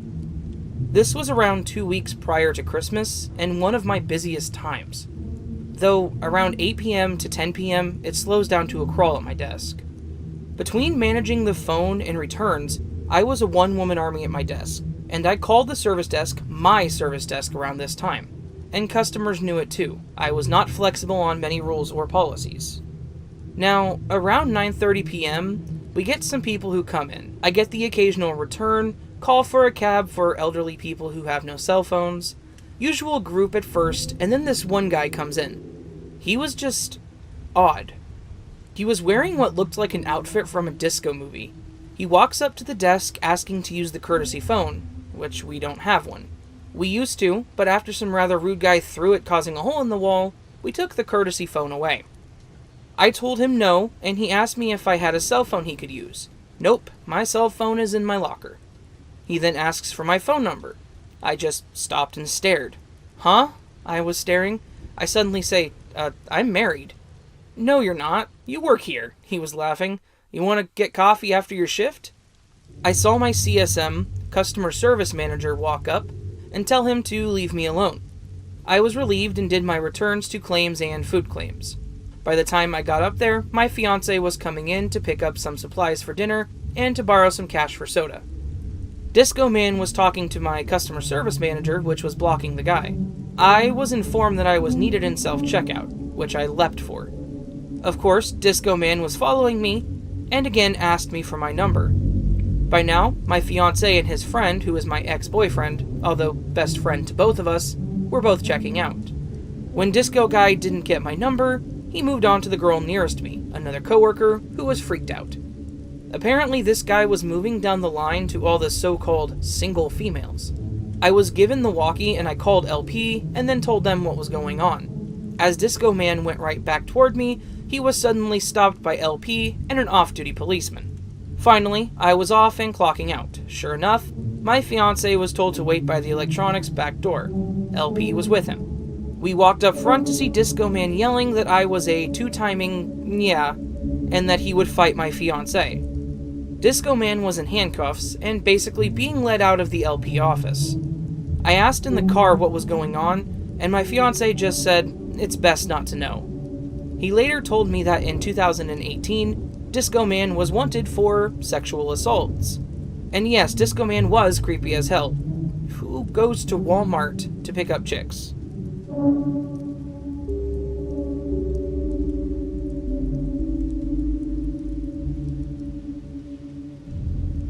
This story isn't super juicy or anything, I just thought I would share.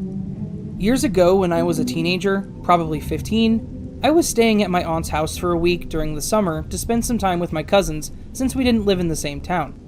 I wasn't allowed to wear makeup until a few years later, but being at my cousin's house, which was less strict, I figured why not. My cousin, who was about 13, did my makeup and put some on herself. Nothing too fancy, just eyeliner and mascara.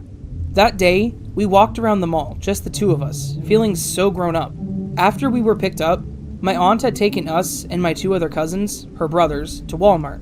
We were all together, and they knew the Walmart pretty well, so we were allowed to just go walk around while she shopped.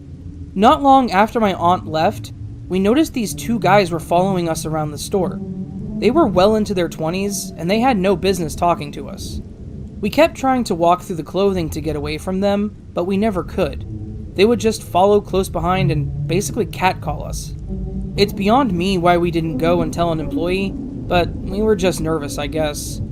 Eventually, my aunt did come to get us to leave, and the guys disappeared.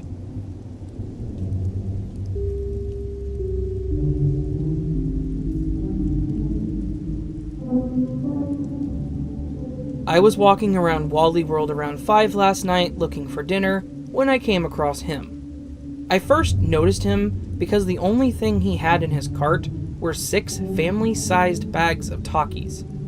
I paused for half a second near him because who the hell needs that many Takis? And he made eye contact with me. He was an older Hispanic-looking man with glasses. I see him out of the corner of my eyes a few times while shopping after that, but that always happens at Walmart, right? I walked to the cat food aisle next when I noticed him in the aisle next to mine. with his cart pushed out awkwardly to where I can see him and I assume he can see me. He just stands there, and I'm feeling awkward because all I want are to get my cats some treats. Do you need help? He walked up to me and asked. I declined because I realized I had already made the mistake of looking at this man, and now he won't leave me alone. I went to the self-checkout, partially because I knew a guy that worked in there, and if this weird man kept being weird, I knew I had someone close that I could tell. As I was scanning my items, the man walked by me again with his cart and waved at me very slowly. I assumed he had just checked out. I took my time at the self-checkout counter after that, because I'm a 95-pound woman who's paranoid about getting kidnapped.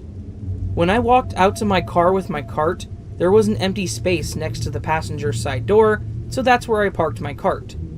As I'm putting my bags in the back seat, I hear a car and feel eyes on me, so I go to move the cart so whoever can park in that empty spot. As I do, I realize the car had the old man in it. He stopped and waved at me again before slowly driving off. I sat in my car for 15 minutes with the doors locked because I was afraid he was going to wait for me to leave so that he could follow me. I know this may seem paranoid, but the way he kept looking at me, the way he kept waving, and then would happen to find me again when this Walmart was so busy, I literally did not see anyone else twice. He also didn't put anything else in his cart that whole time. Not a single thing from any of the aisles that I saw him in. For context, this happened around 5 p.m., and where I live during this time of year, that's still broad daylight. I almost want to think he had something mentally wrong with him, because I think a predator would be smarter than that.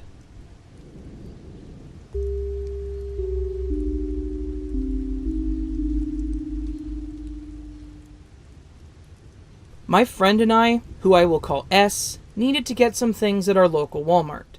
To give a little more detail, both my friend and I are females and in our 20s. I'm a little taller than her. I'm 5'3", her being maybe 5'1". Now, I hate going to stores at night, especially without my husband, but he's currently deployed and her husband works nights. So we decide to go by ourselves. It was around 5 p.m. and it gets dark fast where we live. We walk in and make our way to one side of the store where all the home appliances are. I felt like I was being stared down, so I turned around to see a tall, slender man in a hat, heavy coat, and glasses. Do note that it's 70 degrees where I live right now. He looked to be in his late 30s or early 40s. I moved behind my friend because I thought maybe I was in his way, and he looked like he was in a hurry to be somewhere. He doesn't pass, and I still felt his eyes on me. I turn around again and look directly at him, hoping he'd get that I know that he's staring. He turns and bolts the other way, so I think, okay, maybe he got the hint. We go to get what we need on that side of the store. As we are down one aisle, I look over to see the same man looking down every aisle. He stops to look at us for a second and then continues to walk. I should also note that this dude didn't have a cart or anything in his hands. I say something to my friend, but we both shrug it off. I mean, he could be looking for someone that he came in with, right? We needed something on the other side of the store, in the food section, so we make our way over, cutting through the clothing area, women's clothing to be exact. I look over and notice that he's a couple aisles away, and he keeps glancing over at us. He looks like he is trying to keep up with our pace. I told her, and we cut right towards the baby section to lose him. We walk toward the food aisles and notice that he's pacing around there. I grab her arm, and we head to the electronics, since there are workers over there. I see a female worker and tell her, hey, I may be being paranoid, but I think there's a man following us. I gave her a description, and she tells us to go act like we're going to print off some pictures from our phones. We go sit at the station while she calls for security. A female security officer comes over, and we give his description again. As we are doing so, I notice that he is walking back to the electronics section. I point over to him, but try to make it non-obvious. He saw us talking to the officer and turns the other way towards the front of the store. The officer gets the other officer, a male, to go track him down. She walks us over to the food section to get what we need. I'm shaking at this point.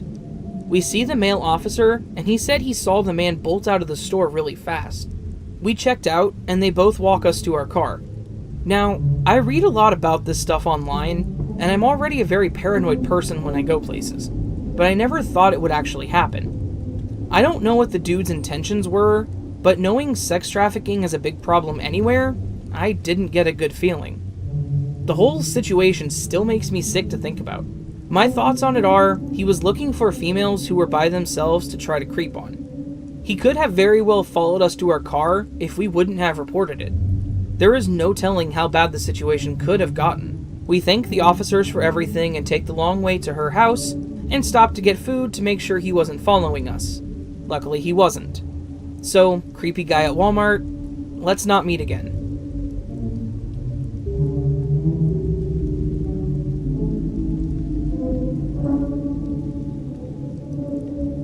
In general, I'm a very paranoid and conscious person. I live in a decent-sized town for college, and I was buying groceries alone one evening, 19 female at the time. I was minding my own business and filling my cart when I realized this middle-aged man in a baseball cap was in the aisle with me with no basket or cart. At the time, it was odd the way he was looking at items, but I thought maybe he was just coming in for one or two things. Then I went through a few more aisles, and every time I went somewhere, he was also there, still with nothing in his hands.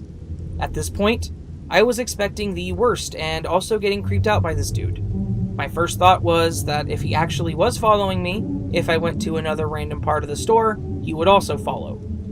I decided to go to the complete opposite side of the store, to the most random aisle I could think of, kitchen accessories. I went there and didn't see him at first while I was acting like I was looking at Tupperware, and then sure enough, he was at the end of the aisle. I got really creeped out at this point and decided to go through a bunch of aisles and middle of clothing sections, instead of the main center aisle, to try and get away from him to check out. I went back to pick up another item of food that I forgot and seemed to lose him, and then proceeded to check out. I never saw him after that point, but I was still freaked out, and I asked an employee to escort me out, which they did. I was super paranoid in the parking lot, but again, never saw the man again. To this day, I'm always on the lookout for anyone odd while shopping because that could have ended very differently.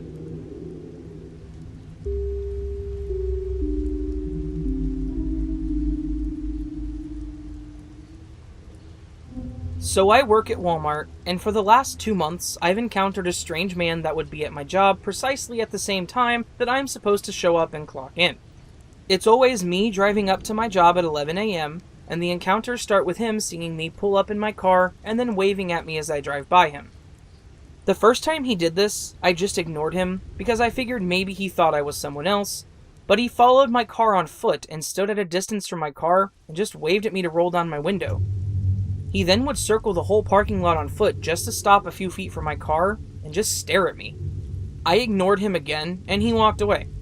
After the first time, I didn't see him for a week, and then he showed up again in the same spot and time and did the same thing, followed my car down the parking lot until I parked, and just waved at me to roll down my window again. When I didn't listen, he walked back to the entrance of the store, and he stood there waiting for me to get out of my car. At this point, I was creeped out because this man really was making a huge effort to communicate with me, even though I've never met this man before in my entire life. I had to call my manager to tell them that I was stuck in my car because of him, and I had to end up coming in through the back door because I was afraid of what would happen if I walked up to him. He left after this. The third and final time that I saw him, which was about a week or so ago, I actually saw him first in the driveway coming up to Walmart, and I watched him stare at me in my rearview mirror and then start following me to my parking spot again, like the last 2 times. This time though, he was bold and just decided to walk right up to my window as if he was going to tap on it. I honked my horn loudly, hoping someone would hear me. I work outside taking groceries to people's car, so there were associates working near my car. The guy backed up a few paces, and I rolled the window down just enough to say, "Stop following me or I'm going to call the police." The guy stared at me in disbelief and mumbled, "I'm sorry," before walking off. I recorded him walking away, and he saw me and still waved goodbye to the camera. After this last time, I reported the incident to management and security at Walmart, and they assured me the next time they see him in the store, they would tell him he's not welcome there anymore. I have not encountered this man since then. This really creeped me out because I've never seen this man before in my life, and it was like every time he saw me, he wanted to tell me something. Now, it's always in the back of my mind when I show up for work.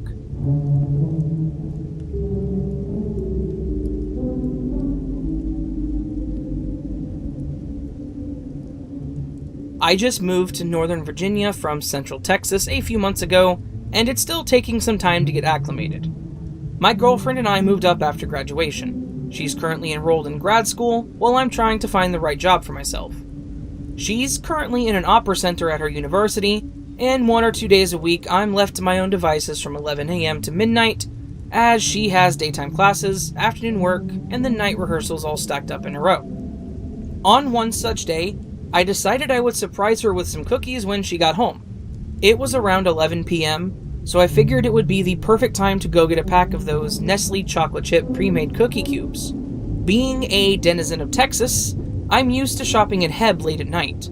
A relatively tame shopping experience with little to no danger, other than the occasional person asking if you can spare some gas money. I had heard rumors of late-night Walmart and all the eldritch terrors that lurked within, but being a relatively cautious young dude, I figured I'd be alright. The demographics in the store were pretty typical for what I'd seen in the day. Older folks peddling around, Latino families, macho tattooed dudes, a gaggle or two of undergrad kids. Then I go to the nut aisle. I excused myself as I walked past an older dude in a green windbreaker and khaki shorts, and began to peruse the selection of nut mixes for a light snack while the cookies would be baking. That was when I noticed this erratic movement out of the corner of my eye. I'm not an idiot, so if I notice something fishy or dangerous, I try not to make it obvious that I have noticed it. I guess I think there is some sort of strength in keeping that information to myself until the time is right. The movement in question was emanating from a single dude coming down the aisle. He was around 5'4" and wearing a burgundy tracksuit. He was white, possibly with a little Asian mixed in, and wore a black cap over what looked like greasy hair that had been bleached blonde. Now, I haven't really described the way he was moving, because I don't really know the word for it. It was almost like he was dancing, but not like he wanted to. Looking back, I'm almost certain the dude was tweaking, and the jitters that came with it were rocking through his entire gait. This dude could simply not be still. He was looking at products, and then immediately turning on his heel and continuing down the aisle, rinse, repeat. It was so odd. He got closer and closer to me, and I immediately tensed up and prepared myself for him to talk to me. To my surprise, he did not. I breathed out a sigh of relief, and my amigo in the shorts, or shorts man, left the aisle and began to walk toward the self-checkout. Burgundy dude followed. Oh, okay. That's probably his son or something, and he's got some kind of development issue. No biggie, I thought to myself. And yet, curiosity got the better reason, as it always does. I decided to peek and see if I could at least get a sample of their family dynamic as I walked through the store. Here's where it gets almost comical. So, Shorts Man was making a beeline for the registers. He was done shopping, he just wanted to check out, obviously. And yet, Burgundy Dude, in all of his jittering glory, continued to check products, walk, continue on. But he wasn't doing it in the same beeline. He was bouncing from location to location. He would check an end cap on aisle 14, walk across the racetrack to look at a row of dress shirts and soft lines racks, then move to the end of aisle 12, so on and so forth. But he was still going about the same path that Shorts Man was. Holy crap, he wasn't with Shorts Man, he was following Shorts Man, and he was trying to look inconspicuous while doing it. The actual idiot thought he was being sneaky in a deep red tracksuit, bouncing around the store like a locomotive and trying to blend into the environment like he was a character in Assassin's Creed or LA Noire or something like that. I was dumbfounded. As if to ensure that my evaluation of the situation was correct, Shorts Man, perhaps having noticed Burgundy Dude already too, doubled back a few aisles into the baking goods, and wouldn't you know it, Burgundy Man forgot he needed to check the nutrition facts on that 20-ounce bag of chocolate chips for approximately 2.5 seconds in that aisle as well. It was at that point, after Shorts Man and his crimson tail had rounded the corner to the registers, that I had lost them for the time being. I went ahead and paid for my stuff, and then began to head to my car. Now, when I was inside the store, the idea of Burgundy Dude was funny. Hilarious, even. I was surrounded by other people, and here was this bumbling, possibly drugged-out buffoon with Secret Agent Man by Johnny Rivers playing on repeat in his head. But when I was outside in the parking lot, it suddenly became a lot more distressing. There weren't witnesses everywhere, my field of vision wasn't open everywhere I turned, I couldn't see around every car or in every truck bed. I didn't know where this dude was.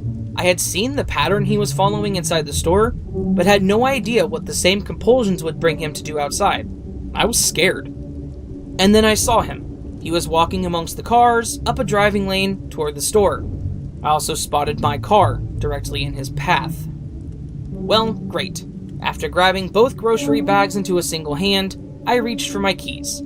I didn't have a pocket knife on me, and the closest alternative I have to a weapon is a wrench that I keep in my car's glove box. I slapped my ring finger into my key ring and tried to nonchalantly fit the keys through my fingers in case of a confrontation. I picked up my pace a bit. He was approaching fast, but I tried to be faster. He wasn't approaching me directly, not that I could tell. I just knew the dude was bad news, and I didn't want anything to do with him. Panic began to rise in my chest, and I fumbled the car's keys fob into my thumb and unlocked the door as fast as I could before reverting the fob back into my makeshift knuckle duster. That was when a Jeep roared around the corner and made a full stop just beside Burgundy Dude. It was my friend, my hero, my theoretical savior, Shortsman. His window was rolled down, and in a concise phrase, Dude looked pissed. He spoke to Burgundy Dude, not in a yell, but in an assertive raised voice, like a gym teacher having a bad day. Do we have a problem? Do we have a freaking problem? What's the deal here? You think that's cute? Can I help you with something? Burgundy Dude reacted in a flash. He pulled the brim of his cap down low over his eyes and broke out into a sprint deep into the rows and rows of cars away from me and Shortsman. I lost him a few rows away, but I didn't see him leave the parking lot. Shortsman turned his attention to me. He mess with you too? I couldn't speak for a second, and then finally mustered, no. Yeah, feckless piece of crap. This happened a few weeks ago, and I may be ad-libbing the other dialogue, but I remember that phrase distinctly. He looked out over the rows of cars Burgundy Dude had fled into, and said it as if he was spitting out phlegm. Then he drove away. Then I got in my car, and so did I. I don't know what happened to him past tailing Shortman. I don't know if he was trying to pickpocket him. I don't know if he was trying to steal his groceries. I don't know if they had confronted one another before Shortsman pulled up on him. I don't know if Burgundy Dude was going to target me next. All I know is that I'm not going back to Walmart alone for a good while. The cookies were good, though.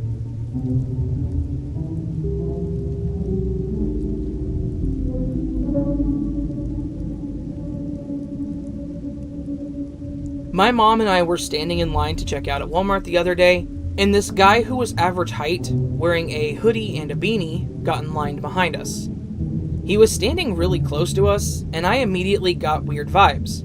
Since he only had one item, and we had more, my mom said, "Would you like to go in front of us?" He responded with, Nope, I'm not impatient about anything. I spent 27 years in prison for a crime I didn't commit. My mom said something like, "Wow, that's a long time." He then said, Haven't you ever heard of the Donald Whalen story? That's me. If you live around here, Bloomington, Illinois, I'm surprised you haven't heard about it. It was on the news, online, and there's a video of them releasing me on YouTube. You should look it up. He then proceeded to tell us about how his father was murdered, and they charged him because his fingerprints were on the pool cue that was used to strike his dad. He said his fingerprints were on it because he played pool there earlier that day. They released him from prison because of someone else's DNA.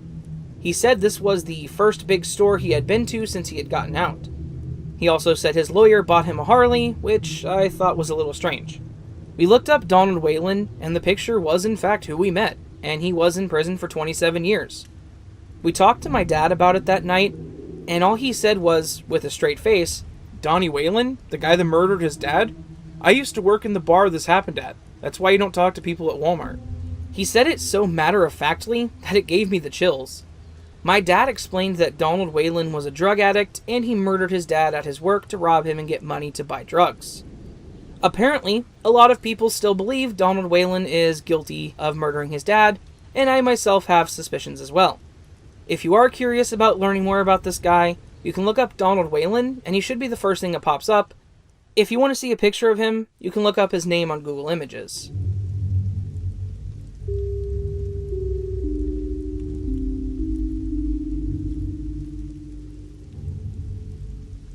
There was one ordinary random night that I remember in detail when I was about 13 years old. It was like any other school night, going to bed around 8 or 9 p.m. in my room alone. I hadn't yet fallen asleep because I had the habit of listening to music while or right before actually sleeping, so my earbuds were in full effect. As I lay in my bed, I am facing the wall with my door to the backside. I just felt something. It was almost like that feeling you get when someone is staring at you and you can feel it. I was in bed for 5 minutes or so, and already my younger brothers, who are 1 and 2 years younger than me, are annoying me, I thought. I turn around and there she was. An almost see-through, white, floaty, blurry silhouette of a lady with no legs. She was floating and holding a baby with its head covered under a blanket. I could not see her face clearly, and she just stood there, not really looking at me, but past me, if that makes sense. I only looked at her for a few seconds, frozen. I rubbed my eyes really fast with my blanket and sat up ready to scream, but when I looked again, she'd vanished. I haven't seen anything like it since. Has anyone gone through anything similar?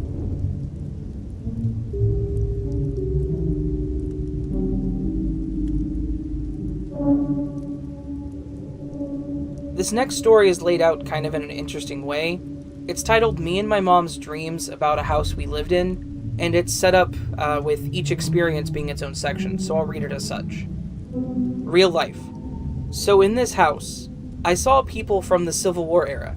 I had dreams of the war and the carnage as well, as one time I saw an entity who looked like my mom. We moved out when I was 5 or 6, and my mom, me, and my grandma all lived there. Dream number 1. So this was about 8 months ago. I had a dream that me and 2 friends went to a house that I used to live in to see if we could find some stuff that was left behind in the move.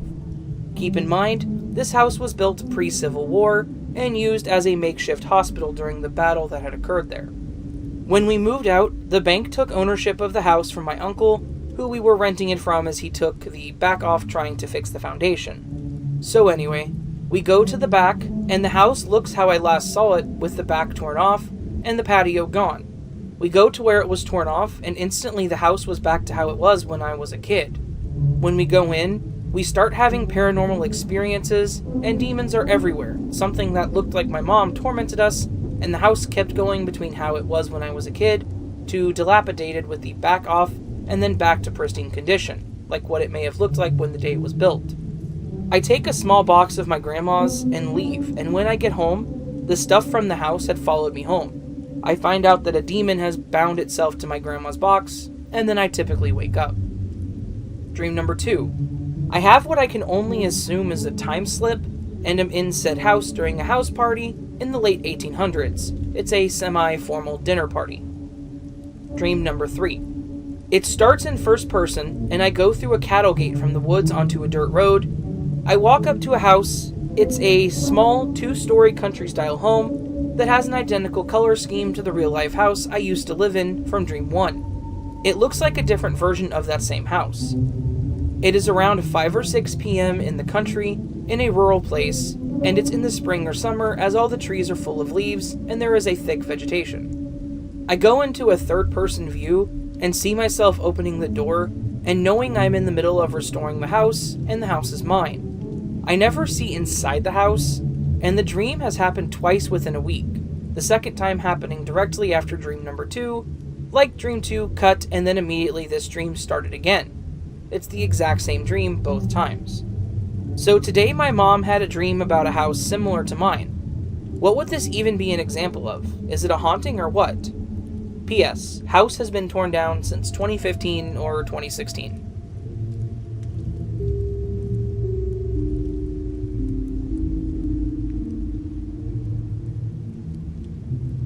This was at my last house. I was really interested in meditation, still am, and I did a lot of them there, some guided, some not.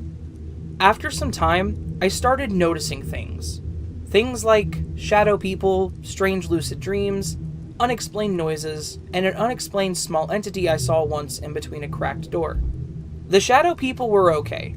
I mean, they startled me at first, but they weren't doing anything to me, so I just ignored them. Most were adult size, however one was child sized. I tended to lucid dream anyways, but these ones were odd. There were 3 voices, all male. One was very deep, one was calm and friendly, and the last was, well, crazy. It always laughed. I would be laying down in my bed, and they'd be talking above me, but I could never see them, just the room and myself. Another lucid dream I tended to have was somewhat similar. I would be in bed, but this time the voices aren't there. I would feel my body sliding off one way or the other, sometimes right through the bed. I could see a space with stars, if I'd get far enough. It would just be black, and it went through the bed itself. At one point, I was entirely out of my body. I could see myself. It didn't last long, though, because it startled me to the point where I woke up. I haven't experienced this since. The last lucid dream I had during this time also took place in my bed. A lady in white was there in the room with me. She went to the side of my bed, leaned over me, and told me to be careful with what I said and did. She then kissed me on the forehead. I woke up with it tingling and warm. For the unexplained noises, I was almost asleep when I heard the first one. I also saw what made the sound. It was a door. Right after that image passed through my mind, I heard a slamming, loudly. It was so loud, I got up and asked my mother if she had just slammed the door or something. This, however, could be an auditory hallucination. This can happen on the verge of sleep, but I also saw the thing that made the noise right before the noise, so I'm not certain if it was a natural occurrence or not. I also would hear music while I was fully awake.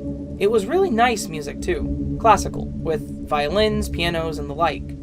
I actually loved this and would just listen to it whenever it popped up. I would also smell perfume at times, mostly when I'd first wake up. No one in my house wore perfume except on special occasions. And finally, the unexplained entity. It could have been a dog, if I'm to be honest. We do have a Yorkie about the same size, but what it did wasn't in character for her. I felt like I was being stared at, so I looked at the door, and right in between the crack, I could see something that was small and brown or greenish with large yellow eyes. When it saw me, it disappeared. Our Yorkie would have pushed the door in and ran inside. Peeking in on me isn't what she or any of our dogs would do. So yeah, after we moved, I stopped doing meditations and haven't had a strange or unexplained thing happen to me since.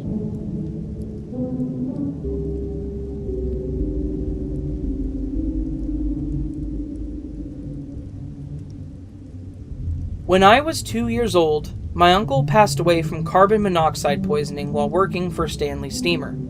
I had no idea what death was, as I was a toddler. My parents never told me about it, and therefore I had no clue. The night he died, my room filled up with daylight. My backyard was transformed into a big backyard with rolling hills and a red barn off in the distance.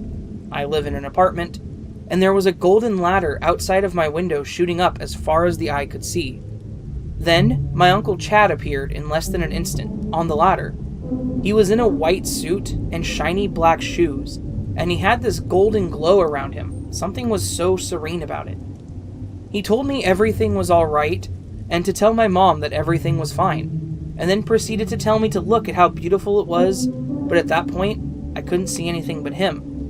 My mom said she walked in my room because she heard me talking, and I was looking outside the window into the night sky, just saying Jesus over and over and over again. I wasn't raised religious. I had never been to church. We still talk about it to this day, like all the time, trying to make sense of it.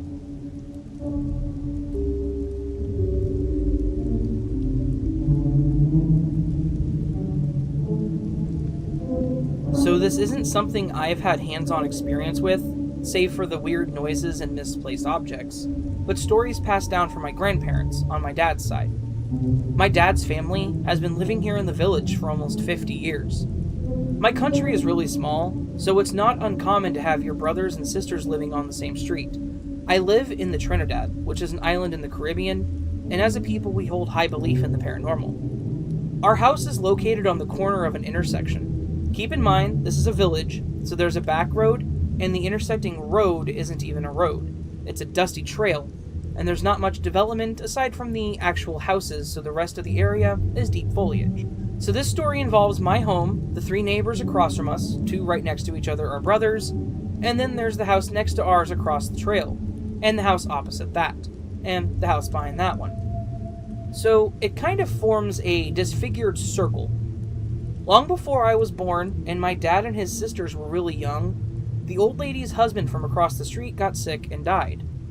Now, this is a Hindu family that partook in blood sacrifices and Kali Puja, so it was assumed they did black magic to acquire their wealth, and then when he died, the spirit couldn't leave the earth. My grandmother said every night after his passing, she could hear stuff like dishes and bricks being thrown around and destroyed, but when she went over to see what was wrong, the kitchen was spotless. It was after this occurred a couple times they figured it was his restless spirit, and decided to hold the funeral earlier than planned, to lay him to rest. On the night of his funeral, his wife almost died as well, because as she leaned over his coffin, something began choking her and pulling her down into it. They got her out, of course, but then his spirit, or whatever it was, began moving things around. The potted plants rearranged themselves, the chairs stacked together, the doors of the house blew open. Now personally, I would have left and let them deal with that, but because our people are so superstitious, it didn't really affect any of them. So they stayed and continued on with the proceedings. Later, my grandmother would tell me that she had experienced much more paranormal things in her life, so that didn't even faze her. After the funeral, things died down until my grandfather's sister-in-law, who lived in the house across from us, which is now occupied by the son of the restless spirit, started seeing spirits. Specifically, a tall, naked man of African descent. She saw him multiple times, but she was always alone at night when it happened. He would stand in the doorway to her bedroom and just stare at her, and sometimes she'd said there'd be a white coffin floating at the foot of her bed, and he would be laying inside of it. She passed away soon after, without ever resolving the cause of her hallucinations, but I've heard mumblings among the Indian women of our family that it was a symbol, a warning, that her husband was having an affair, but she died without finding out the truth. Then there's the story of the mango tree in the lot to our left. The people who lived there at the time were simply tenants renting from an old woman who allegedly killed her husband in the house and hid his body in an old metal bunker in the backyard. She had a lot of animals in her yard, pigs, chickens, ducks, etc., and so the smell of the feces would cover the stench of her rotting spouse. When anybody asked her about him, she simply said they got a divorce and he went back to England. He was a white man, she was East Indian. And nobody questioned it, because all people would do back in that time was simply gossip about the causes and move on when they got bored. Rumor has it that his body completely decayed in that bunker, and that he continues to haunt the home. And since a new family moved into the house, and customary to Caribbean folk blessed the home before moving in, he couldn't stay in there, and instead occupied the mango tree in the backyard. I was around 6 at this time, and my dad and I would go out and look up at the tree, because there was a large shadowy circle in the middle of it that no matter how much light shone down through the leaves, you couldn't see anything. Now the tree is gone, of course, but it still feels like something lives there because of the ever-present shadow that hovers over that house. Now for my house and the house behind the one across the street. My grandfather's brother lived there.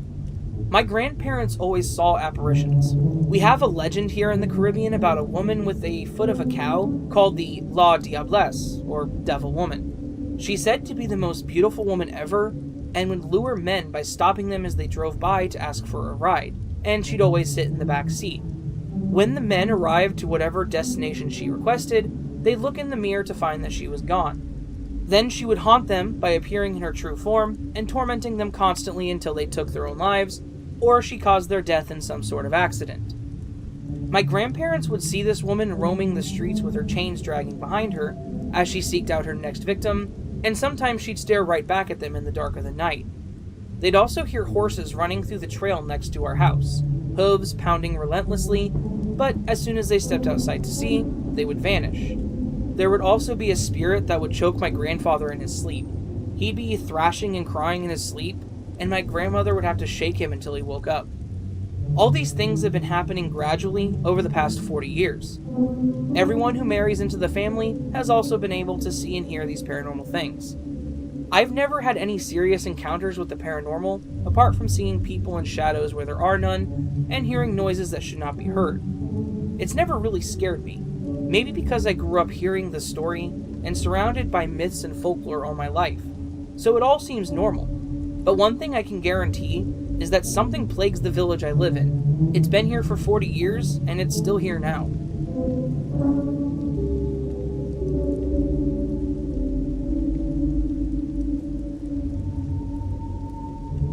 So a little background. I'm in the military, Air Force specifically, and I live on a base in the dormitory. This base is located in the USA. One particular night on a Saturday night, a little over a year ago, at about 1:40ish in the morning, I was relaxing in my dorm when suddenly I get hungry.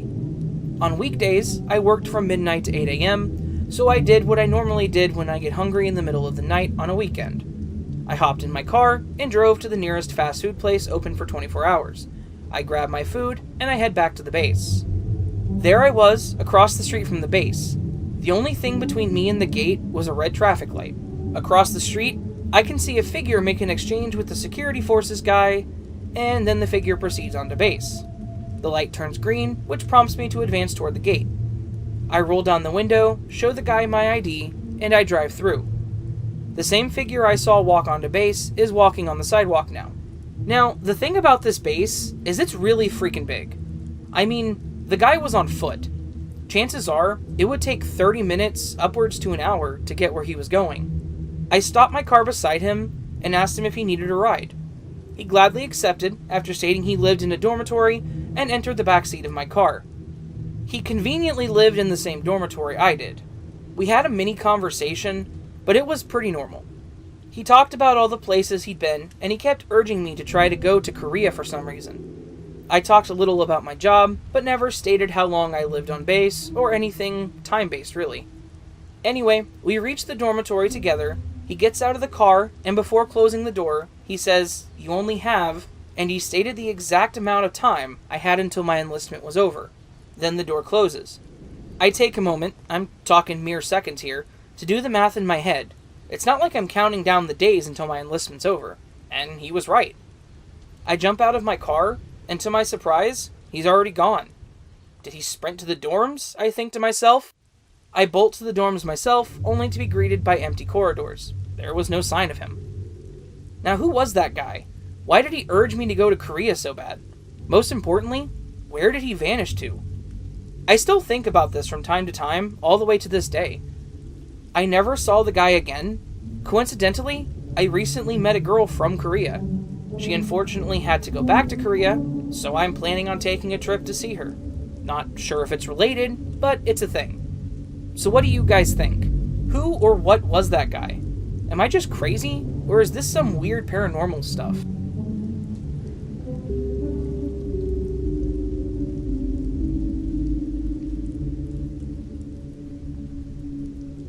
So this is something that just happened to me, and if anyone has experienced anything like it, please let me know that I am not going insane. I work at a solar farm, and I had to go in tonight to refuel the generators that keep our equipment charged overnight.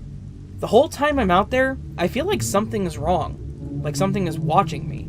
I have always had a strange sixth sense for when something bad is about to happen. My left ear goes deaf, and my right ear starts to ring really high-pitched and loud.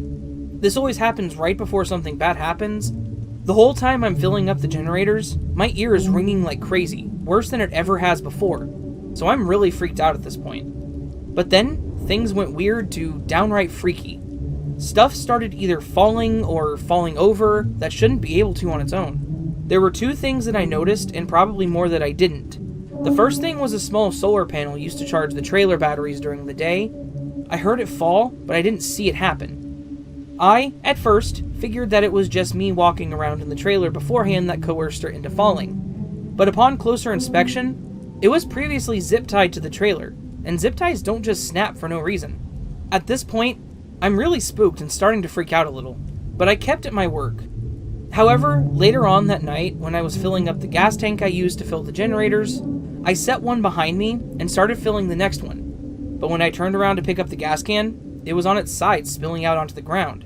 The really scary part of the gas can being on its side is that I didn't hear it fall. It's almost like it was picked up and set on its side by something or someone. So I finished up my work as fast as humanly possible and got the hell out of Dodge. But when I was driving away, I drove under a street lamp and looked in the rearview mirror, and there was just a guy standing in the middle of the road. I didn't see him when I drove past the light, and there wasn't anywhere for him to hide that was close enough to the road where I wouldn't have seen him. So that's my paranormal experience. If anyone has any info on what the hell just happened to me, please let me know, and feel free to PM me with any information. This is not a fictional story. This happened, and I'm still really freaked out.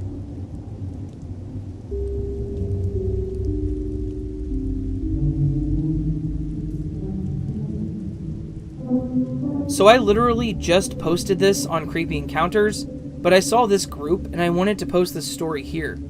I don't know how to tell this story without sounding crazy or nutty, but thinking about it still gives me chills to this day, especially since it still makes no sense to me at all. Maybe someone can help me figure out what I saw. Alright, this is my story. I was walking through the city I was living in on a snowy Saturday, heading to a friend's house. There was a good bit of snow on the ground, and for what is usually a busy city, it was dead outside. I saw maybe 5 or 6 cars on my 20-minute walk, and maybe 10 people along the way. But when I was about 3 minutes from my buddy's house, I saw this kid crossing the street with a backpack on. At first, I didn't think anything of him, but as we got closer, I got a really off feeling in my gut. I went from a happy mindset to feeling sick, fearful, and cautious in an instant. I was initially staring at the ground when crossing, but the feeling made me look up at the kid. He was a few feet in front of me, staring me dead in the eyes. When I locked eyes with his, I noticed something was wrong with his eyes and his smile. His pupils were huge and yellow, with narrow oval slits down the middle, kind of like snake eyes. I remember him blinking, but his eyelids never moved. He had an evil smirk on his face, which made me feel nervous. When we passed each other, I looked back behind me, and as my head turned completely, he looked back and gave me a smile. And through the small slit of his lips, I saw his teeth. Each one was separated by a small gap, and his teeth were kind of pointed. I turned back around and kept walking, but when I got to the other side of the street, I stopped for a second, and the feeling disappeared. I looked back around, and the kid was gone. There was nowhere he could have turned, ran, or hid, nor did he have a reason to run or hide. I told my friend when I got to his house, and he thought I was crazy. But I know what I saw, and the feeling I had, and it was real as the ground we stand on. Has anyone ever had anything happen like this to them? Can anyone help explain what I may have seen?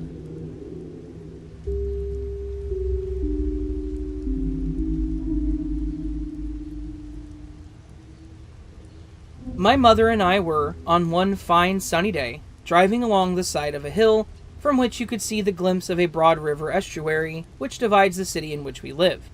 All of a sudden, there appeared in the center of the widest part of the river a fuming golden object, probably about the size of a car and clearly floating slightly above the waves. It looked as though it was made from the finest gold, and also, like an incredibly bright beam of light was somehow being projected upon it and then being reflected back out from its form, and into a visible haze of bright, golden yellow light so intense that I strained to see what lay at its heart. At that time, I had incredibly good eyesight, above 20/20, and even from this great distance, I could make out what looked momentarily as though there were 2 human male figures in robes standing atop some kind of platform, open and horseshoe-shaped, and not fully enclosed so that it was open in the back, somewhat like an ancient chariot. One of these 2 humanoid figures appeared to be gesturing to the other, as though explaining something to him. As my mother was driving and concentrating on the road, I noticed it first, in between the houses as we drove along, and then said, "Hey, Mom, look at that." My mother saw it as well, and asked me in equal amazement, "What is that?" I could tell at the time, from the look in her eyes, that she was seeing not entirely with her physical being. She had this look on her face that I've seen her get before, when she sometimes might answer a question with a request for you to repeat it, while still lost deep in thought and not really present. I really wish that we'd not been so busy and had been free to stop driving and look at it some more. But we both just kept looking over the side of the road, hoping to once again pick up a glimpse of it through the passing houses, but instead it was once again gone. After it was quite obviously no longer visible, or even there anymore, which was after an entirety of about 30 seconds, I asked, "I wonder what that was?" To which my mother replied, "Oh, well, whatever it was, it's gone now," and we continued on our way. I was pretty disappointed that we didn't stop to get a better look at it, but she was driving and we were in a hurry to get to our next job. I thought that the presence of something which would have been so amazing looking, and being golden and floating above the river, clearly visible to the entirety of the city, and so very distinctive and incredibly odd in nature, might have registered as a local news item. But there was nothing said anywhere about it on the news or in the newspaper. This was still in 2003 and Nanette was still a toddler. Years later, I asked my mother about that day and what she thought it might have been, but she had no recollection of that experience at all. However, there's nothing particularly odd about that. Just for reference, the river where this occurred is incredibly deep and makes for the deepest port in the southern hemisphere, where the biggest warships in the US fleet can pull right up next to the dock. And it empties in the direction of the next and last destination before a geographical reset. That is the Antarctic. Does anyone have any ideas what it was that we may have seen that day?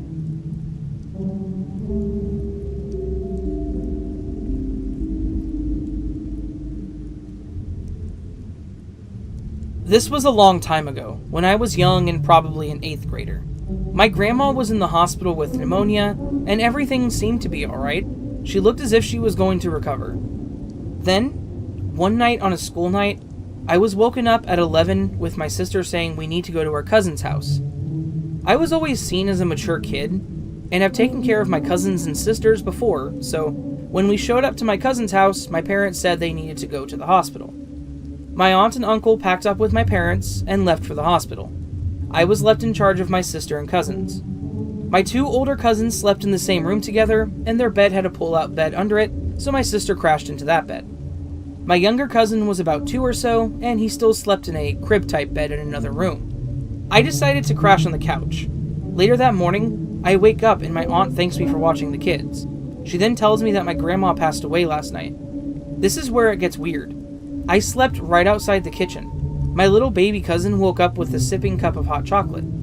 I didn't make that cup, and I doubt any of the other kids could make that cup without moving some furniture around to get the microwave, and if they did, I would have surely heard it. My aunt then asks him who made it, and he tells us that Grandma made it for him last night. I believe my grandma came to visit all of her grandchildren one last time before she left.